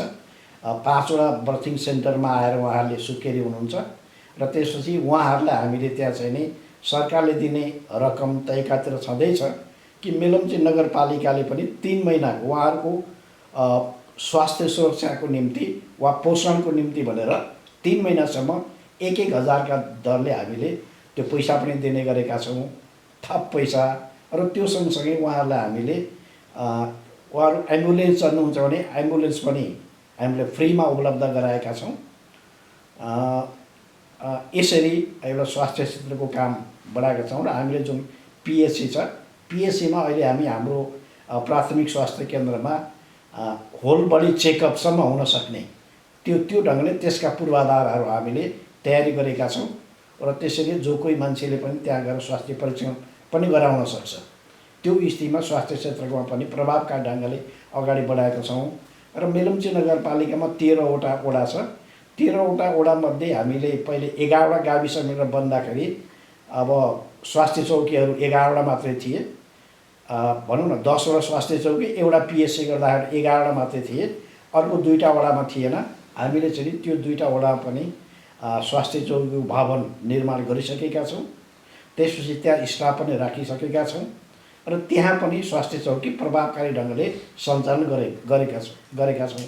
र त्यति मात्रै होइन, अब अलिकति ठुला भएका वडाहरूमा हामीले अलि परबाट स्वास्थ्य सेवा सञ्चालन गर्दा मान्छेहरू आइपुग्न नसक्ने भएको हुनाले हामीले सहरी स्वास्थ्य क्लिनिक भनेर पनि सञ्चालन गरेका छौँ। त्यो सहरी स्वास्थ्य क्लिनिक चाहिँ 11 नम्बरको कटुन्जेमा छ र त्यसपछि अब 9 नम्बरको चाहिँ नि रातमाटामा छ र त्यसपछि यो पटक अर्को हामी सहरी स्वास्थ्य क्लिनिक गिरानचौरमा भवन बनाउँदैछौँ। अब त्यो भवन बनिसकेपछि अर्को सालबाट त्यो सहरी स्वास्थ्य क्लिनिक पनि हामी सञ्चालन गर्छौँ। यसरी अब जनताको स्वास्थ्य उपचार पनि जनताको पहुँचमा पुर्याउनको निम्ति पनि हामीले त्यो कुरा गरिरहेका छौँ। र त्यो सँगसँगै अर्को जस्तो यो मेलम्ची क्षेत्र भन्ने बित्तिकै अलिकति यो पछाडि जस्तो 1 देखि 5 नम्बर वडासम्म यसको हामी जहाँ बसेका छौँ यसको ठिक्क पछाडि काठमाडौँपट्टि पर्छ। त्यो काठमाडौँपट्टि पर्ने हुनाले उहाँहरूले चाहिँ अलिकति हामी पछाडि परे हो कि भन्ने उहाँहरूले अनुभूति गर्नुभयो। त्यो गरिसकेपछि अनि हामीले के गर्यौँ यो एकीकृत सेवा केन्द्र भनेर त्यहाँ स्थापना गरेका छौँ। त्यो 5 वडालाई पाएक पर्ने गरी त्यहाँबाट स्वास्थ्यको काम हुन्छ, त्यहाँ बर्थिङ सेन्टर पनि छ, त्यहाँबाट हामीले कृषिका कामहरू पनि गर्छौँ, त्यहाँबाट हामीले यो आयुर्वेदको सेवा पनि दिन्छौँ र स्वास्थ्यको सेवा पनि हामी दिन्छौँ। यसरी हाम्रा कामहरूलाई हामीले क्रमशः अगाडि बढाइरहेका छौँ। अब यसरी हामीले अब कृषि क्षेत्रको काम, पूर्वाधारको काम, स्वास्थ्यको काम, त्यसपछि शिक्षा क्षेत्रको कामलाई एकीकृत ढङ्गले हामी अगाडि बढाउने प्रयत्न गरिरहेका छौँ। र यो सँगसँगै हामीले पूर्वाधारको काम भन्ने बित्तिकै अघि मैले सडकको कुरा गरेँ कि हामीले यो तपाईँ जहाँ हुनुहुन्छ अहिले यो चाहिँ नगरपालिकाको बिल्डिङ हामी आएपछि यो बनेको बिल्डिङ हो। त्यसपछि यो पटक हामी 3टा वडा कार्यालयका भवन यो पटक एउटा हामीले उद्घाटन गरिसक्यौँ। अर्को 2टा वडा कार्यालय हामी अब 1 महिनाभित्र 2टै वडा कार्यालय सम्पन्न हुन्छ र हामी त्यसको उद्घाटन गर्छौँ र अर्को साल हामीले 3टा गर्छौँ। यस हिसाबले हेर्ने हो भने हामी यो 5 वर्षको अवधि सकिँदाखेरि मेलम्ची नगरपालिकालाई संस्थागत ढङ्गले अगाडि बढाउनको निम्ति सबै वडा कार्यालयहरू पनि सम्पन्न भइसकेका हुनेछन् र यसरी हेर्दाखेरि हामी यसलाई संस्थागत गर्नका निम्ति यसको पूर्वाधार हामीले तयार गरेका छौँ। अब समस्या अहिले यति मात्रै छ कि अहिले हामीसँग वडा कार्यालयमा हामीले कर्मचारीको पदस्थापन गर्दाखेरि सुब्बा सरको कर्मचारी राख्ने भन्ने हामीले पदस्थापना दरबन्दी हामीले काम गरेका छौँ। तर अहिले पनि हामीले एउटा वडा कार्यालयमा सुब्बा पठाउन सकेको अवस्था छैन। त्यसैले हामीले कर्मचारी मागिरहेका छौँ। हामीलाई अहिले पनि कर्मचारीको पर्याप्त अभाव छ, प्रशासनका कर्मचारीको पनि अभाव छ, प्राविधिक कर्मचारीको पनि अभाव छ हामीलाई अहिले पनि। त्यसैले हामीले कर्मचारी माग गरिरहेका छौँ। तर अहिले चाहिँ सङ्घीय सरकारले नै पठाउने भएको हुनाले लोकसेवाबाट आएपछि पठाउला भन्ने मात्रै जवाफ आउने गर्छ। अब त्यसैले हामी चाहिँ नि चाहन्छौँ कि यी अब संस्थागत ढङ्गले हामी अगाडि जुन ढङ्गले बढिरहेका छौँ यसलाई प्रभावकारी ढङ्गले सञ्चालन गर्नको निम्ति कर्मचारीको अभावलाई हामीले पूर्ति गर्न सक्यौँ भने हामी मेलम्ची नगरपालिकालाई ठिक ढङ्गले अगाडि बढाइरहेको हुनेछौँ। म यही कुरा यहाँहरूको बिचमा आग्रह गर्दै कि मेलम्ची नगरपालिका एउटा कृषि क्षेत्रमा मात्र होइन पर्यटन प्रवर्धन गर्दै अगाडि बढ्नेछ र यहाँको जनताको जीवनमा परिवर्तन आउनेछ भन्ने विश्वास म व्यक्त गर्दछु। धन्यवाद। नमस्कार, हाम्रो किसान विशेष कार्यक्रममा यहाँलाई हार्दिक स्वागत छ। आज म हेलम्बु गाउँपालिकामा आइपुगेको छु र हेलम्बु गाउँपालिकाका अध्यक्षसँग चाहिँ हामी कुराकानी गर्ने जमर्को गरिरहेका छौँ। हेलम्बु गाउँपालिकामा कृषिसँग सम्बन्धित विषयहरूलाई चाहिँ कसरी अगाडि बढाइरहनु भएको छ र किसानहरूले चाहिँ कस्ता कस्ता अनुदानहरू पाएका छन् र यहाँका किसानहरू विदेश पलायन हुनु परेको अवस्था छ कि छैन भन्ने विषयमा चाहिँ हामी कुराकानी जोड्नेछौँ। आउनुहोस् ढिला नगरी स्वागत गरौँ। सर, स्वागत छ यहाँलाई हाम्रो कार्यक्रममा। नमस्कार। धन्यवाद। र अब तपाईँहरूले जुन किसानहरूको कुरा गर्नुभयो, जस्तै हेलम्बु गाउँपालिकामा 4वटा कुरालाई हामी महत्त्वका साथ राखेर जुन जब हामी निर्वाचित भएर आयो कृषि, स्वास्थ्य, पर्यटन र शिक्षा यी 4वटा चिजलाई चाहिँ एकदम महत्त्वका साथ एउटा थिमको रूपमा राखेर हामी अगाडि बढिरहेको छौँ। त्यो सँगसँगै आज तपाईँहरूको कुरा उसमा चाहिँ के छ भने यो कृषिकै कार्यक्रम तपाईँहरूको महत्त्व भएको हुनाले जस्तै हामीले के सोच्यो भने मेन कुरा अहिले नेपालमा हामीले हेर्दाखेरि नेपालमा अहिले हेर्दाखेरि के हुन्छ भने मेन कुरा त तपाईँको खेतीयोग्य जमिनलाई के भयो त्यही त खेतीयोग्य जमिनलाई मास्ने र त्यसपछि जहाँ फाँट हुन्छ त्यो फाँट चाहिँ कहीँ देख्नै नहुने परिस्थिति छ। हेलेम्बुबाट त्योलाई अन्त्य गरौँ भनेर हामी त्यो एउटा हिसाब त्यो पनि लागिरहेको छु। र त्योसँग एउटा चाहिँ के चाहिँ छ भने हामीले अहिले जुन गत सालको जुन हामी निर्वाचित भएर आइसकेपछि कम्तीमा पनि हेलेम्बुमा हामी ठाउँ ठाउँमा पुग्दाखेरि होस्टेलहरूमा तरकारी काठमाडौँबाट लिएर खाने वातावरण हुन्छ। अनि त्यसपछि यो रेस्टुरेन्टहरूमा तरकारी के अरे काठमाडौँबाट लिएर भनेपछि काठमाडौँमा त काठमाडौँ फलाउने होइन, इन्डियाबाट लिएर खाने हो। त्यस कारणले हामीले के गर्यो भने कम्तीमा पनि हेलेम्बुमा तरकारी यहीँ खाना त्यो व्यवहार गर्नु नसक्नु अर्को कुरा हो, तर तरकारी चाहिँ यहीँ उत्पादन गरेर यहीँ उपभोग गरौँ भनेर हामी त्यो सुरुवातदेखि नै त्यसरी लाग्यो। र हामीले के कार्यक्रम भनेपछि एक घर एक टनल कार्यक्रम भनेर के अरे एक घर एक टनल कार्यक्रम कम्तीमा पनि बेच्नलाई होइन कि आफ्नो घरलाई खानलाई तरकारी उत्पादन गर्नलाई दिउँ किसानहरूलाई भनेर हामी त्यसरी लागेको थियो उसमा। र अहिले त्यो काम पनि निरन्तरै अगाडि बढिरहेछ। र त्यो सँगसँगै हामीले जस्तै यहाँको किसानहरूलाई जस्तै बाख्रा पालन भन्यो, त्यसपछि गएर आय आर्जनको कार्यक्रमहरूमा जस्तै ट्र्याक्टरहरू वितरण गर्ने कामहरू होइन, बिउहरू वितरण गर्ने कामहरू, त्यो कामहरू हामीले निरन्तर हुँदै आयो। त्यो सँगसँगै हामीले के गर्यौँ गत सालदेखि नेपाल आदिवासीभरमा गत साल त्यो कोभिडले गर्दाखेरि कहीँ पनि मल पाएन र हामीले हेलेम्बुमा चाहिँ किनभने त्यो किसानहरूलाई यो साल चाहिँ त्यो मलको अभाव हुनु नदिने, खाद्यान्न अभाव हुनु नदिनको लागि हामीले के गर्यौँ भने जुन कृषि सामग्री संस्थानले सहकारीहरूलाई के अरे अनुदान दिन्छ र यो नेपालमा के रहेछ भने अहिलेदेखि नै व्यापारी साथीहरूले त्यो हाम्रो कृषि सहकारीको साथीहरूलाई पैसा दिने अनि त्यो मल लिएर व्यापारी साथीहरूको गोदाममा थन्किने, यो चिजलाई अन्त्य गर्नुपर्छ भनेर गाउँपालिकाले के गर्यो भने सबै सहकारी संस्था साथीहरू राखेर कृषि सहकारी कम्पनीमा कति रुपियाँमा पाउँछ त्यही पैसामा किसानलाई तपाईँहरूले मल दिनुपर्छ भनेर हामीले गाउँपालिकालाई कुरा राखेको छु। उहाँले के भन्यो भने अनि यो बिचको खर्च के गर्ने भन्यो। त्यसपछि हामीले के गर्यौँ भने जस्तै युरिया मल धुलीखेलमा ल्याउँदाखेरि 847 पायो गत साल। 847 पाउँदाखेरि हामीले के गर्यो किसानलाई भन्यो भने उहाँहरूले के भने हामी 850 लिन्छौँ किनभने 3 रुपियाँ चान्जुन पैसा फर्काउन नि गाह्रो हुँदो रहेछ भने 850 किसानलाई त्यो घर घरमा मल पुऱ्याइदियो। र त्यसपछि गएर तपाईँको डिएबी तपाईँ 2300 को 2300 भनेपछि त्यो 20 को जुन त्यो के अरे ग्याप छ त्यो चाहिँ गाउँपालिकाले अनुदान दियो। भनेपछि अनुदान दिँदाखेरि के गरिदियो भने अहिले हामी के गरिरहेको छौँ तल्लो ब्यागमा लिँदा चाहिँ 210 रुपियाँ पर बोरा, किसानले एक बोरा लियो भने 210 अनुदान पाउँछ। त्यसपछि हामीले त उहाँहरूलाई दिएको होइन, अनुदान त उता किसानलाई दियो, नभए त उहाँहरूसँग किसानसँग पैसा लिन्थ्यो। त्यसपछि अलि माथितिर तपाईँको 250 रुपियाँ एक बोरा किसानलाई मल दिए बापत हामी किसानसँग उहाँहरूले भरपाई गरेको हुन्छ, ओह्राले सिफारिस गरेको हुन्छ, त्यही अनुसार हामी यो जुन सहकारीहरूलाई त्यो ढुवानी अनुदान दिइरहेको छु। र त्यो गर्दाखेरि नेपाल आदिवासीभरमा पहिलो गाउँपालिका होला मलाई लाग्छ यो किसानले जुन कृषि सहकारी कम्पनीमा जति रुपियाँमा मल पाउँछ त्यही रुपियाँमा यहाँको किसानको घरमा मल पुगेको छ। एउटा कुरा हामीले त्यो त्यसरी चाहिँ अगाडि बढिरहेछ। र त्यो सँगसँगै हामीले यो जुन तरकारीहरू जस्तै स्कुलहरूमा विद्यालयहरूमा खाजा कार्यक्रमहरू छ र खाजा कार्यक्रम गऱ्यो। त्यसपछि त्यहाँ चिउरा तरकारी अनि त्यसपछि झालमुरी जङ उस मात्र खुवाउने विद्यार्थीहरूलाई उनी छैन। त्यहाँले एउटा चाहिँ हामीले के गर्यो भने फेरि सबभन्दा पहिले अहिले हाम्रो मान्छेहरूलाई त्यो तरकारी हामीले कम्तीमा पनि खानालाई उत्पादन गरौँ भन्ने छैन।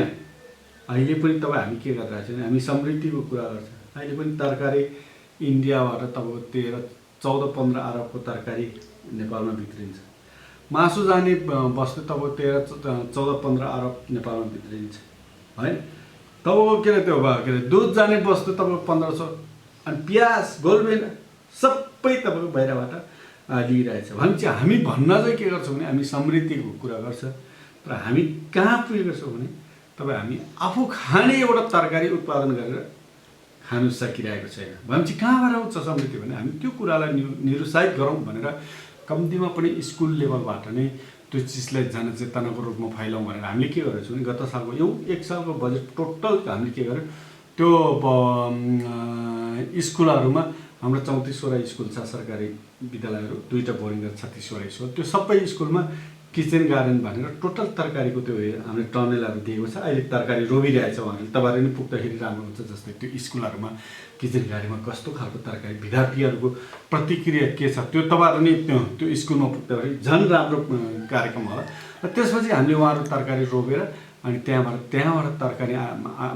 तरकारी टिपेर अनि त्यसपछि विद्यार्थी खाजा खुवाउँदाखेरि तरकारी त्यहीँबाट खुवाउने। अनि एउटा त्यो चिजले के चाहिँ फाइदा भयो, एउटा त्यो विद्यार्थीलाई खाजा खुवाउने कार्यक्रम भयो भने अर्को चाहिँ घरमा पुगेपछि अभिभावकलाई के भयो भने हाम्रो त स्कुलमा हामी त्यहाँ आफैले तरकारी उत्पादन गरेको छ, त्यहाँ सक हुन्छ, त्यहाँ लसुन हुन्छ, प्याज सबै हुन्छ, हामी त्यही टिपेर खान्छौँ भने हाम्रो घरमा पनि रोपाउन भनेर आमा बुवालाई पनि अलिकति बढी प्रोत्साहन गरोस् भन्ने उद्देश्यले हामीले सबै स्कुलहरूमा त्यसरी अगाडि बढिरहेछ।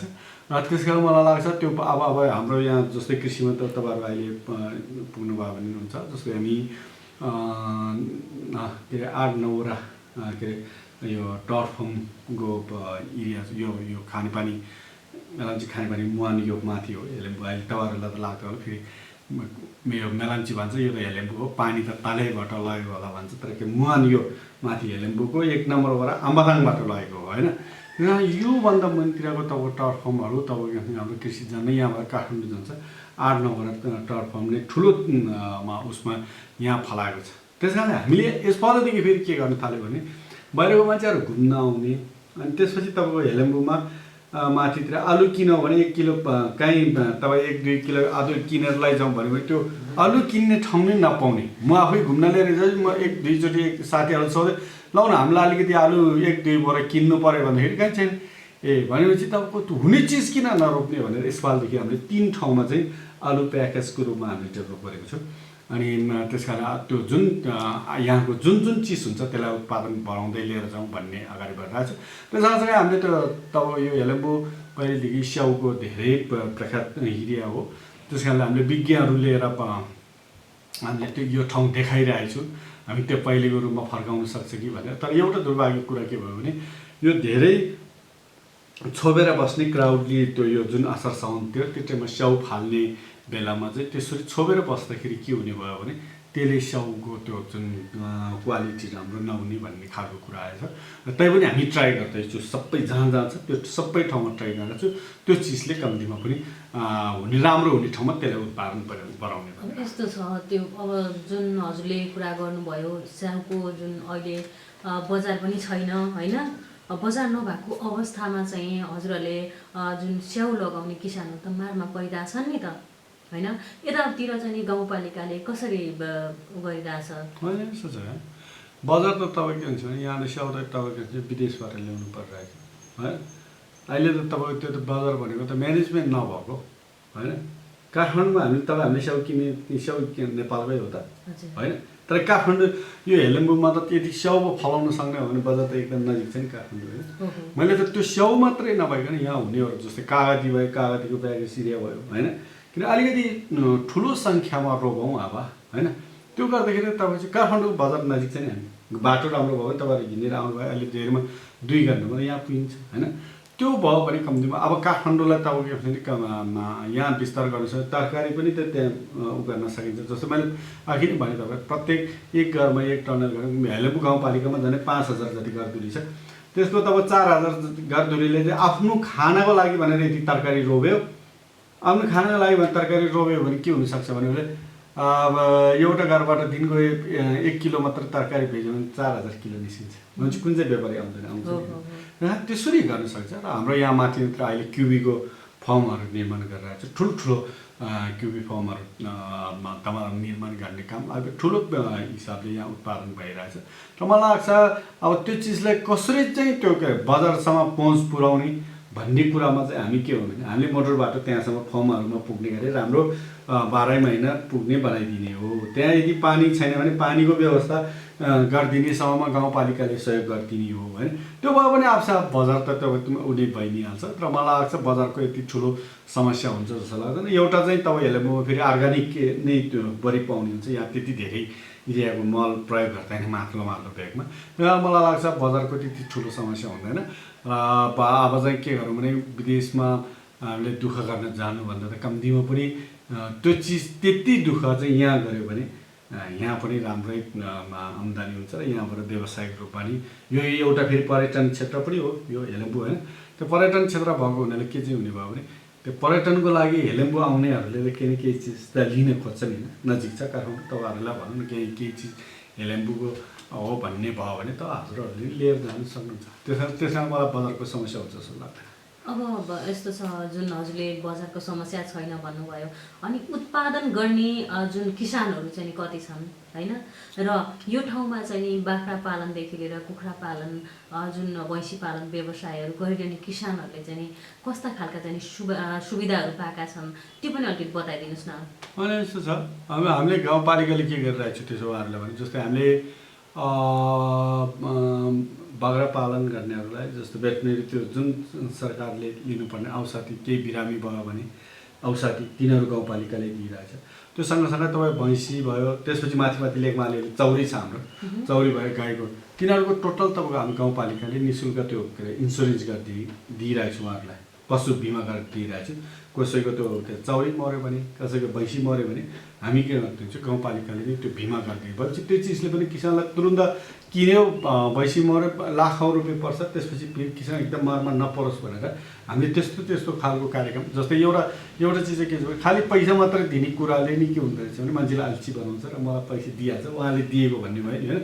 र हामी उहाँहरूको सेक्युर कसरी गर्न सकिन्छ उहाँहरूको व्यवसायिक भन्ने कुरामा हामी एकदम सेन्सिटिभ छु र हामी गाउँपालिका त्यही हिसाब लगाएको छु। एउटा चिज चाहिँ मैले आखिर तपाईँले सुरुवातमा नि भने एउटा नेपालमा के चाहिँ हुनुपर्ने छ भने एउटा अलिकति सम्म परेको एरिया चाहिँ देख्नै नहुने परम्परा छ। त्यो परम्परालाई नेपालले त्याग्नु सकेन भने हामी कुनै दिन एकदम अप्ठ्यारो स्थिति हुनसक्छ। किनभने धान फल्ने ठाउँमा अलिकति फ्ल्याट भयो भने त्यहाँ तपाईँको घरेरी प्लटिङ गरेर घरेरी बेचि नै हाल्ने होइन। अनि त्यसपछि तपाईँको के भन्छ सरकारको पनि त्यसमा गलत के छ भने जहाँ चाहिँ त्यो राम्रो धान फल्ने ठाउँ छ त्यो ठाउँमा सरकारी संरचनाहरू बनाउँछ, मान्छेको बस्ती त्यहाँ बसाउँछ। अब हामीले के गर्थ्यौँ भने त्यो बस्ती त अलि माथि धान नफल्ने ठाउँतिर पुऱ्याइदियो भने भइहाल्यो। त्यो ठाउँमा बरु खानेपानीको व्यवस्था, बत्तीको व्यवस्था, मोटर बाटो जहिले पनि चल्नेको व्यवस्था, हजुर त्यो संरचना भएपछि 1 घन्टा आधा घन्टा माथिल्लो ब्रेकतिर गएर बस्दाखेरि के हुन्छ बस्तीको लागि होइन। तर हामी त्यो सोच्छौँ हामी किनभने सबैलाई सरकारी संरचनाहरू जहाँ धान खेती हुन्छ त्यो ठाउँमा थुपार्ने र त्यो हिसाबले पछि तपाईँको ठुलो समस्या आउन सक्छ भनेर हामी गाउँपालिका त्यो कुरामा चाहिँ हामी एकदम सेन्सिटिभ छु। जस्तै हामीले माथिल्लो टपमा एउटा हेलेम्बु रिङ रोड भनेर सबभन्दा माथि त्यो के टुरिस्ट माथिल्लो भेगलाई नै रोडहरू निर्माण गर्ने, त्यसपछि बिचको भागलाई फेरि कृषि सडक भनेर हामीले निर्माण गरिरहेछ। त्यो भएपछि के भन्छ कम्तीमा त्यो एरियामा पनि मान्छेको बस्ती बढ्दै जान्छ। त्यसमा तलतिरको जुन धान फाल्ने एरिया छ त्यो एरियालाई ठुलो भिड हुँदैन भनेर हामी त्यसरी डेभलप गरेको छौँ। मलाई लाग्छ हामीले यही हिसाबले अगाडि बढ्दाखेरि यहाँको किसानहरूले के भन्छ त्यसको अब कृषिको ट्रेनिङहरू होइन अब नयाँ आधुनिक अब चिजहरू लिएर यहाँ कसरी व्यवसाय गर्न सकिन्छ भनेर हामी त्यही दिशामा छु। र मलाई लाग्छ हेलेम्बुले के भन्छ मेरो कुरा त अहिले व्यवसाय गर्ने र व्यवहार गर्ने कुरा चाहिँ छोडौँ भन्छु म। मैले पहिले के भन्छु हेलेम्बुवासीले खाने तरकारी हामी बाहिरबाट किन्दैनौँ, हामी यही उत्पादन गर्छौँ त्यो कुरामा मात्र लाग्ने हो भने अनि त्यसपछि नेपालले नै किन्दैन भन्ने ठाउँमा पुगिहाल्छ।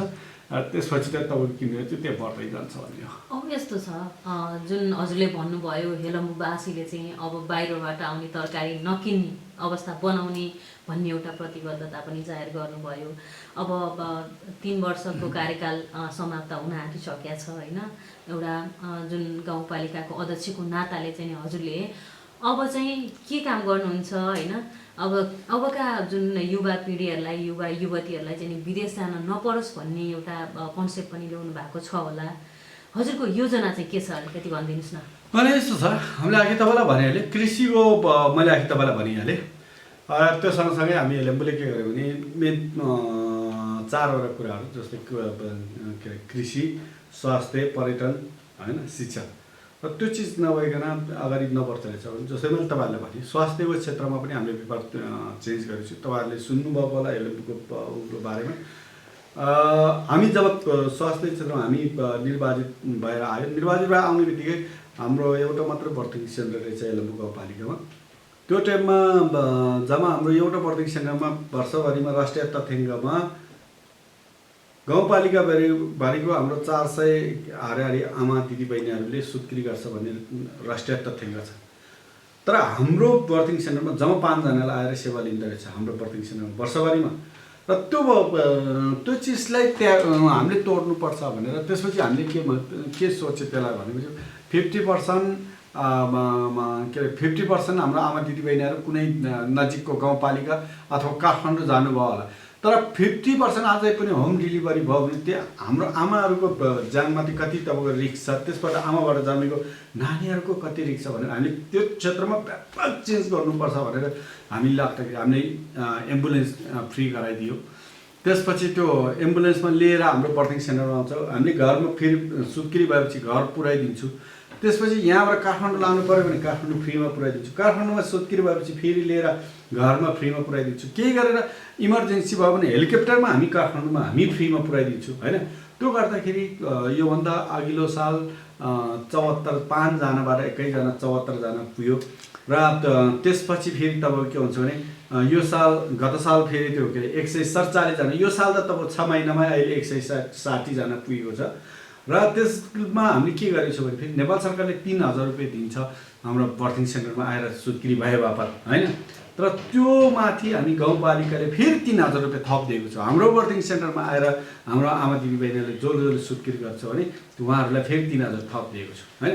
त्यस गर्दाखेरि हामीले स्वास्थ्य क्षेत्रमा पनि व्यापक चेन्ज ल्याएको छु। अर्को ठाउँमा हामीले एउटा बर्थिङ सेन्टर सुरुवात गरेँ, त्यसपछि हाम्रो हस्पिटलहरू सानो छ, त्यसपछिको भिड भरेर फेरि बस्ने ठाउँ पनि राख्ने ठाउँ नहुने भएपछि हामीले दुवै ठाउँमा फेरि सुत्केरी आमाहरूको वेटिङ रुम भनेर हामीले 2 ठाउँमा बनाइदिएको छु, 4-4वटा बेड आरडी गरेर। अनि त्यसपछि हामी उहाँहरूले के गरिदिएको छु भने उहाँहरू आफै आएर त्यहाँ खाना र बस्न फ्रीमा हामीले त्यहाँ खुवाउने व्यवस्था गराइदिएको छु। र त्यो गर्दाखेरि तपाईँको के हुन्छ भने कि हामीले के भने यो स्वास्थ्यको क्षेत्रमा पनि व्यापक हामीले चेन्ज लिइरहेको छु। त्यो सँगसँगै मैले तपाईँहरूले नेपाल आदिवासीमा यो कुरा चाहिँ अब यो कृषिको कार्यक्रम भए तापनि तपाईँहरूले के भने यसबाट तपाईँहरूलाई नि जानकारी होस्, पत्रकार साथीहरूलाई नि भनेर मैले तपाईँहरूलाई मागेपछि राज्यले हाम्रो सुत्केरी आमाहरूलाई तपाईँको एकदम अपराधै गरिरहेको छ भन्छु म। हजुरलाई नि याद छ कि छैन, त्यो काठमाडौँ बस्नुभएको होला, गाउँतिर त्यति नहुनसक्छ। यस्तो भूगोल छ, एउटा वडामा अहिले भनौँ न अहिलेको संरचनामा एउटा वडामा एउटा स्वास्थ्य संस्था हुन्छ। हाम्रो सुत्केरी आमा दिदीबहिनीहरू 3 दिनमा एकचोटि आउनु पर्दो रहेछ स्वास्थ्य संस्थामा। सुत्केरी भएको 3 दिनमा, 7 दिनमा एकचोटि आउनु पर्दो रहेछ। यस्तो भूगोलमा कसरी आउँछ बिचारा नेपाल राज्यमा 3 दिनमा त्यो हाम्रो स्वास्थ्य संस्थामा? सम्भवै छैन। सम्भवै छैन। तर किन त हजुरले सोध्नु, नेपाल राज्यको सबै त्यही हो सिस्टम। अनि उहाँहरूले त्यो सुत्केरी आमाहरू हाम्रोमा आउने क्रम कति हो भनेर उ गर्ने भने 50% भन्दा त्यो आउँदै आउँदैन। कसरी आउँछ त्यो? अनि त्यसपछि तपाईँ म के भयो भने म अहिले गाउँमा जाँदै गर्दाखेरि 3 दिनको एकदम सानो नानी बोकेर आमाहरू बाटोमा हिँडिरहेको थिएँ। मैले गाडीमा मैले लैदिएँ यो जहाँ मसँग जान्थेन। मैले सोधेँ उहाँहरूले के भयो भने चाहिँ 3 दिनमा एकचोटि पुग्नुपर्छ, 7 दिनमा एकचोटि पुग्नुपर्छ भनेर उहाँहरूले मलाई। त्यसपछि मैले हाम्रो संस्थामा आएर के हो यो भनेर सोध्दाखेरि उहाँले हो 3 दिनमा आउनुपर्छ। अनि उहाँहरूलाई सोधेँ कसरी आउँछ तपाईँहरू भन्नु त मलाई? यस्तो भूगोलमा हाम्रो सुत्केरी आमाहरू कसरी आउँछ हाम्रोमा? न गाडी छ, हाम्रो हेलेम्बुको मात्रै कुरा गरेको होइन मैले, नेपाल आदिराज्यभरि त्यही छ होइन। काठमाडौँमा त ल ठिक छ, त्यो ट्याक्सीमा लिएर जाला रे, आफ्नो कार भएको कारमा लिएर जाले। तर यो भूगोल यस्तो विकट ठाउँलाई कसरी लिएर जान्छ भनेर हामीले के गरिदिन्छौँ यसपालिदेखि गाउँपालिकाले त्यो सबै बन्द गरेर स्वास्थ्य कर्मीहरूको लाई चाहिँ त्यो सुत्केरी आमाको घरमा पठाइदिनु पर्ने अनि एकचोटि पुगे बापत हामी 1000 रुपियाँ उहाँहरूलाई इन्सेन्टिभ दिने भनेपछि हामीले त्यो चिज पनि तोड्दैछौँ। स्वास्थ्यमा पनि हामीले व्यापक नै चेन्ज गरेको छौँ। पर्यटनको क्षेत्रमा त तपाईँहरूले सुन्नुभएको होला नेपालमा चाइना पछाडिको तपाईँले भन्छ नि 60 किलोमिटर लामो एउटा त्यो चाइनाको ग्रेट वाल जस्तै गरेर त्यसको स्ट्यान्डर्डमा हामी 60 किलोमिटर हामी हिमालयन ग्रेट ट्रेल भनेर निर्माण गरिरहेको छौँ होइन। कुन ठाउँमा गर्नु हामी यो माथि डाँडा राउनै हो।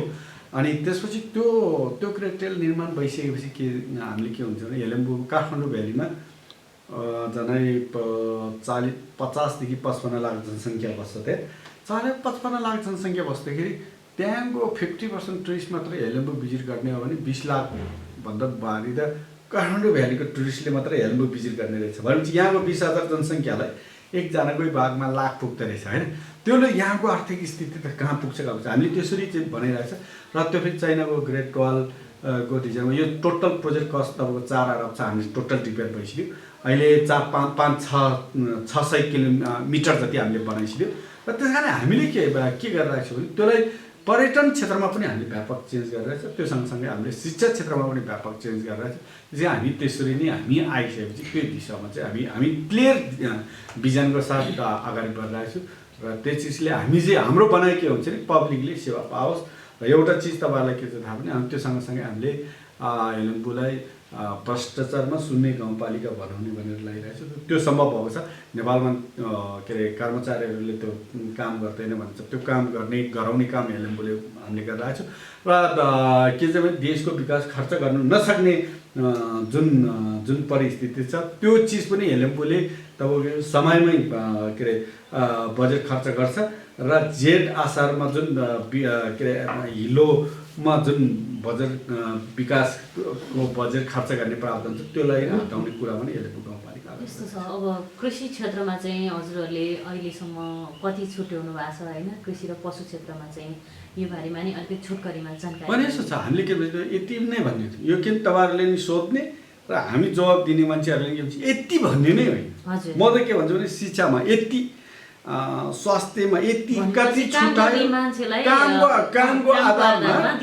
कामको आधारमा हामीले दिनुपर्छ। म त के भन्छु भने अब कसैले कामै गर्दैन भने किन दिने? कृषिमा यति नै गर्नै पर्छ भनेर त्यो कृषिमा राम्रो काम उपलब्धि छैन भने किन दिने होइन? शिक्षामा उपलब्धि छैन भने किन दिने? म चाहिँ त्यो मेरो चाहिँ कुरा चाहिँ के छ भने यति भन्ने होइन तर राम्रो काम हो भनेदेखि त्यसलाई त्यो पैसा दिइहाल्ने गरिहाल्ने होइन त्यही हिस्सामा जानुपर्छ भन्छ। तर हामीले के भन्छ यहाँ त्यस्तो किसानलाई एकदम त्यो यहाँको पैसा उसले गर्दाखेरि ठुलो अभाव भएर त्यस्तो खालको चाहिँ छैन। अब अन्त्यमा के भनिदिनुहोस् भने हाम्रो टेलिभिजन हेरेर बसिरहनु भएका आदरणीय दर्शकहरूलाई चाहिँ नि जुन यो हेलेम्बु गाउँपालिकाले कस्तो खालको चाहिँ नि योजना ल्याएको त्यो पनि भनिदिइसक्नु भएको छ हजुरले होइन। अबको योजना के छ छोटकरीमा भनेर हाम्रो श्रोता तथा दर्शकहरूलाई चाहिँ नि हजुरले एउटा चित्त बुझाउने कुरा गरिदिनु होला भन्न आग्रह गरेँ। होइन यस्तो छ। मैले बारम्बार भने पहिलो कुरा त के भने कम्तीमा पनि हेलेम्बु मात्रै होइन नेपालमै अबदेखि तरकारी हामी बाहिरबाट किनेर खाँदैन भनेर सबैले प्रतिबद्धता गर्नु पर्यो। त्यसको लागि सरकारले के गर्नु पर्यो होइन? स्थानीय सरकारले के गर्नु पर्यो, प्रदेश सरकारले के, सङ्घीय सरकार के गर्नुपर्छ त्यो कुरामा हामी लाग्नुपर्छ। एउटा कुरा त्यो हो। र एउटा कुरा हामी के भन्छ भने अब यो यहाँ नेपालमा हुने चिजहरू मैले तपाईँ बारम्बार भनेर चाहिँ हामी नेपालमा के गर्छ यो गाडीहरू बाहिरबाट किनेर ल्याउँदाखेरि 350% के गर्छ भन्सार लाउँछ। त म चाहिँ के भन्छु भने तरकारीमा चाहिँ तरकारी जाने कृषि जाने वस्तुमा सबै फ्री रे। मैले के भन्दै उठाउँदै आइरहेको छु तपाईँहरूको मिडिया मार्फत भने अब यो तरकारीमा चाहिँ त्यो गाडीमा जस्तो गरे 300-350% चाहिँ भन्सार लाउनुपर्छ। किनभने गाडी त नेपालमा भन्दैन यहाँको पब्लिकले नि गाडी चाड्न पाउनु पऱ्यो नि। तर तरकारी त यहाँ उत्पादन हुन्छ। यहाँ यदि यहाँ उत्पादन उसले उत्पादन गर्न छोड्यो भने खाँदैन नि के हुन्छ होइन? खानु मन लाग्यो भने उत्पादन गर्नु पऱ्यो। नहुने चिज पो भयो पो त। त्यसैले यो चिज नै छ। त्यसैले हामीले के गरौँ भने अब यो सानो तरकारी यहाँ नेपालमा उत्पादन हुने चिजहरू बाहिरबाट लिएर खाने कुरा बन्द गरौँ भन्ने कुरा नै मेरो आह्वान हो। जस्तै मैले त अघि नै भने तपाईँलाई 14-15 अरब हामी सानो सानो चिजबाट चेन्ज गरौँ नि। 14-15 अरब तरकारीबाट बचौँ, 15-16 अरब दुध जाने वस्तुबाट बचौँ होइन? 15-16 अब मासु जाने वस्तुबाट बचत देशलाई थोरै थोरै गरेर तपाईँ समृद्धि गर्ने कुरामा हामी अगाडि बढ्न सक्छ। मेरो सम्पूर्ण हरूमा यही अनुरोध छ र हामी त्यसरी गऱ्यो भने मात्रै पक्कै देश समृद्धितिर जान सकिन्छ।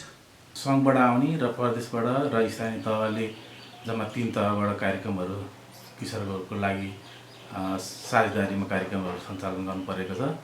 त्यस्तै अब सङ्घबाट आउने यो सशक्त वित्तीय समानीकरण अन्तर्गतका कार्यक्रमहरूमा जस्तै माटो परीक्षणहरू भयो, त्यसपछि गएर यो प्रदेश अन्तर्गत दुग्ध चिस्यान केन्द्र स्थापना भन्ने, त्यसपछि गएर हाट बजार स्थापना भन्ने यस्ता कार्यक्रमहरू छ। त्यस्तै प्रधानमन्त्री कृषि परियोजना अन्तर्गतका कार्यक्रमहरू सँग अन्तर्गतका कार्यक्रमहरू छन्। ती कार्यक्रमहरू पनि हामीले पकेटको विकास गरेर चाहिँ पकेटलाई विभाजन गरेर चाहिँ कार्यक्रमहरू सञ्चालन गरेका छौँ। जस्तै कृषिकामा आएको पकेटको लागि चाहिँ हामीले 3वटा आलुको लागि हाम्रो हेलम्बु चाहिँ अलिकति आलुले पनि परिचित ठाउँ छ, जसमा चाहिँ अर्ग्यानिक आलु उत्पादनहरू भइरहेको छ। त्यसमा हामीले 1 नम्बरको दोजुममा एउटा पकेट निर्माण गरेको छौँ। त्यस्तै 3 नम्बरको काँसी भन्ने स्थान जुन 3 नम्बरको यो बस्ती छ त्यहाँ एउटा पकेट र यो वडा नम्बर 7 को कोसेकुण्ड कृषक समूहमा चाहिँ एउटा आलु उत्पादनको लागि पकेट निर्धारण गरेका छौँ भने त्यस्तै बाख्रामा पनि एउटा पकेटको कार्यक्रम आएको थियो। त्यसमा चाहिँ हामीले अस्तिको कार्यपालिका बैठकबाट चाहिँ 14वटा फर्मलाई चाहिँ 7वटा वडा छ यस गाउँपालिकामा, अनि प्रत्येक वडामा चाहिँ 2-2वटालाई चाहिँ सिलेक्ट गरेर चाहिँ हामीले कार्यक्रमहरू अगाडि बढाउँदैछौँ।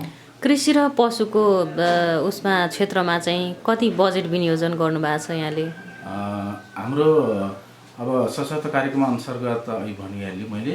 त्यस्तै अब हाम्रो स्थानीय सरकारबाट चाहिँ प्राप्त भएको बजेट चाहिँ कृषकहरूको आवश्यकताको आधारमा चाहिँ हामीले यहाँको स्थानीय सरकारबाट चाहिँ कार्यक्रमहरू कार्यपालिकाले पारित गर्छ अनि त्यो अनुसारले चाहिँ हामीले कृषकहरूलाई अनुदान दिन्छौँ। जस्तै हामीले अब कृषकहरूले चाहिँ अलिकति यो भेग चाहिँ अधिकांश पहाडी भेगमा पर्दछ, जहाँ 2600 मिटरसम्मको बस्तीहरू छन्। त्यहाँ हुने हावापानीले मागे अनुसारका फलफुलहरू कृषकहरूले रोजाइको अनुसारका फलफुलहरू चाहिँ 50% सम्म अनुदानमा चाहिँ हामीले उहाँहरूको घर दैलोमा चाहिँ बिरुवाहरू उपलब्ध गराएका छौँ।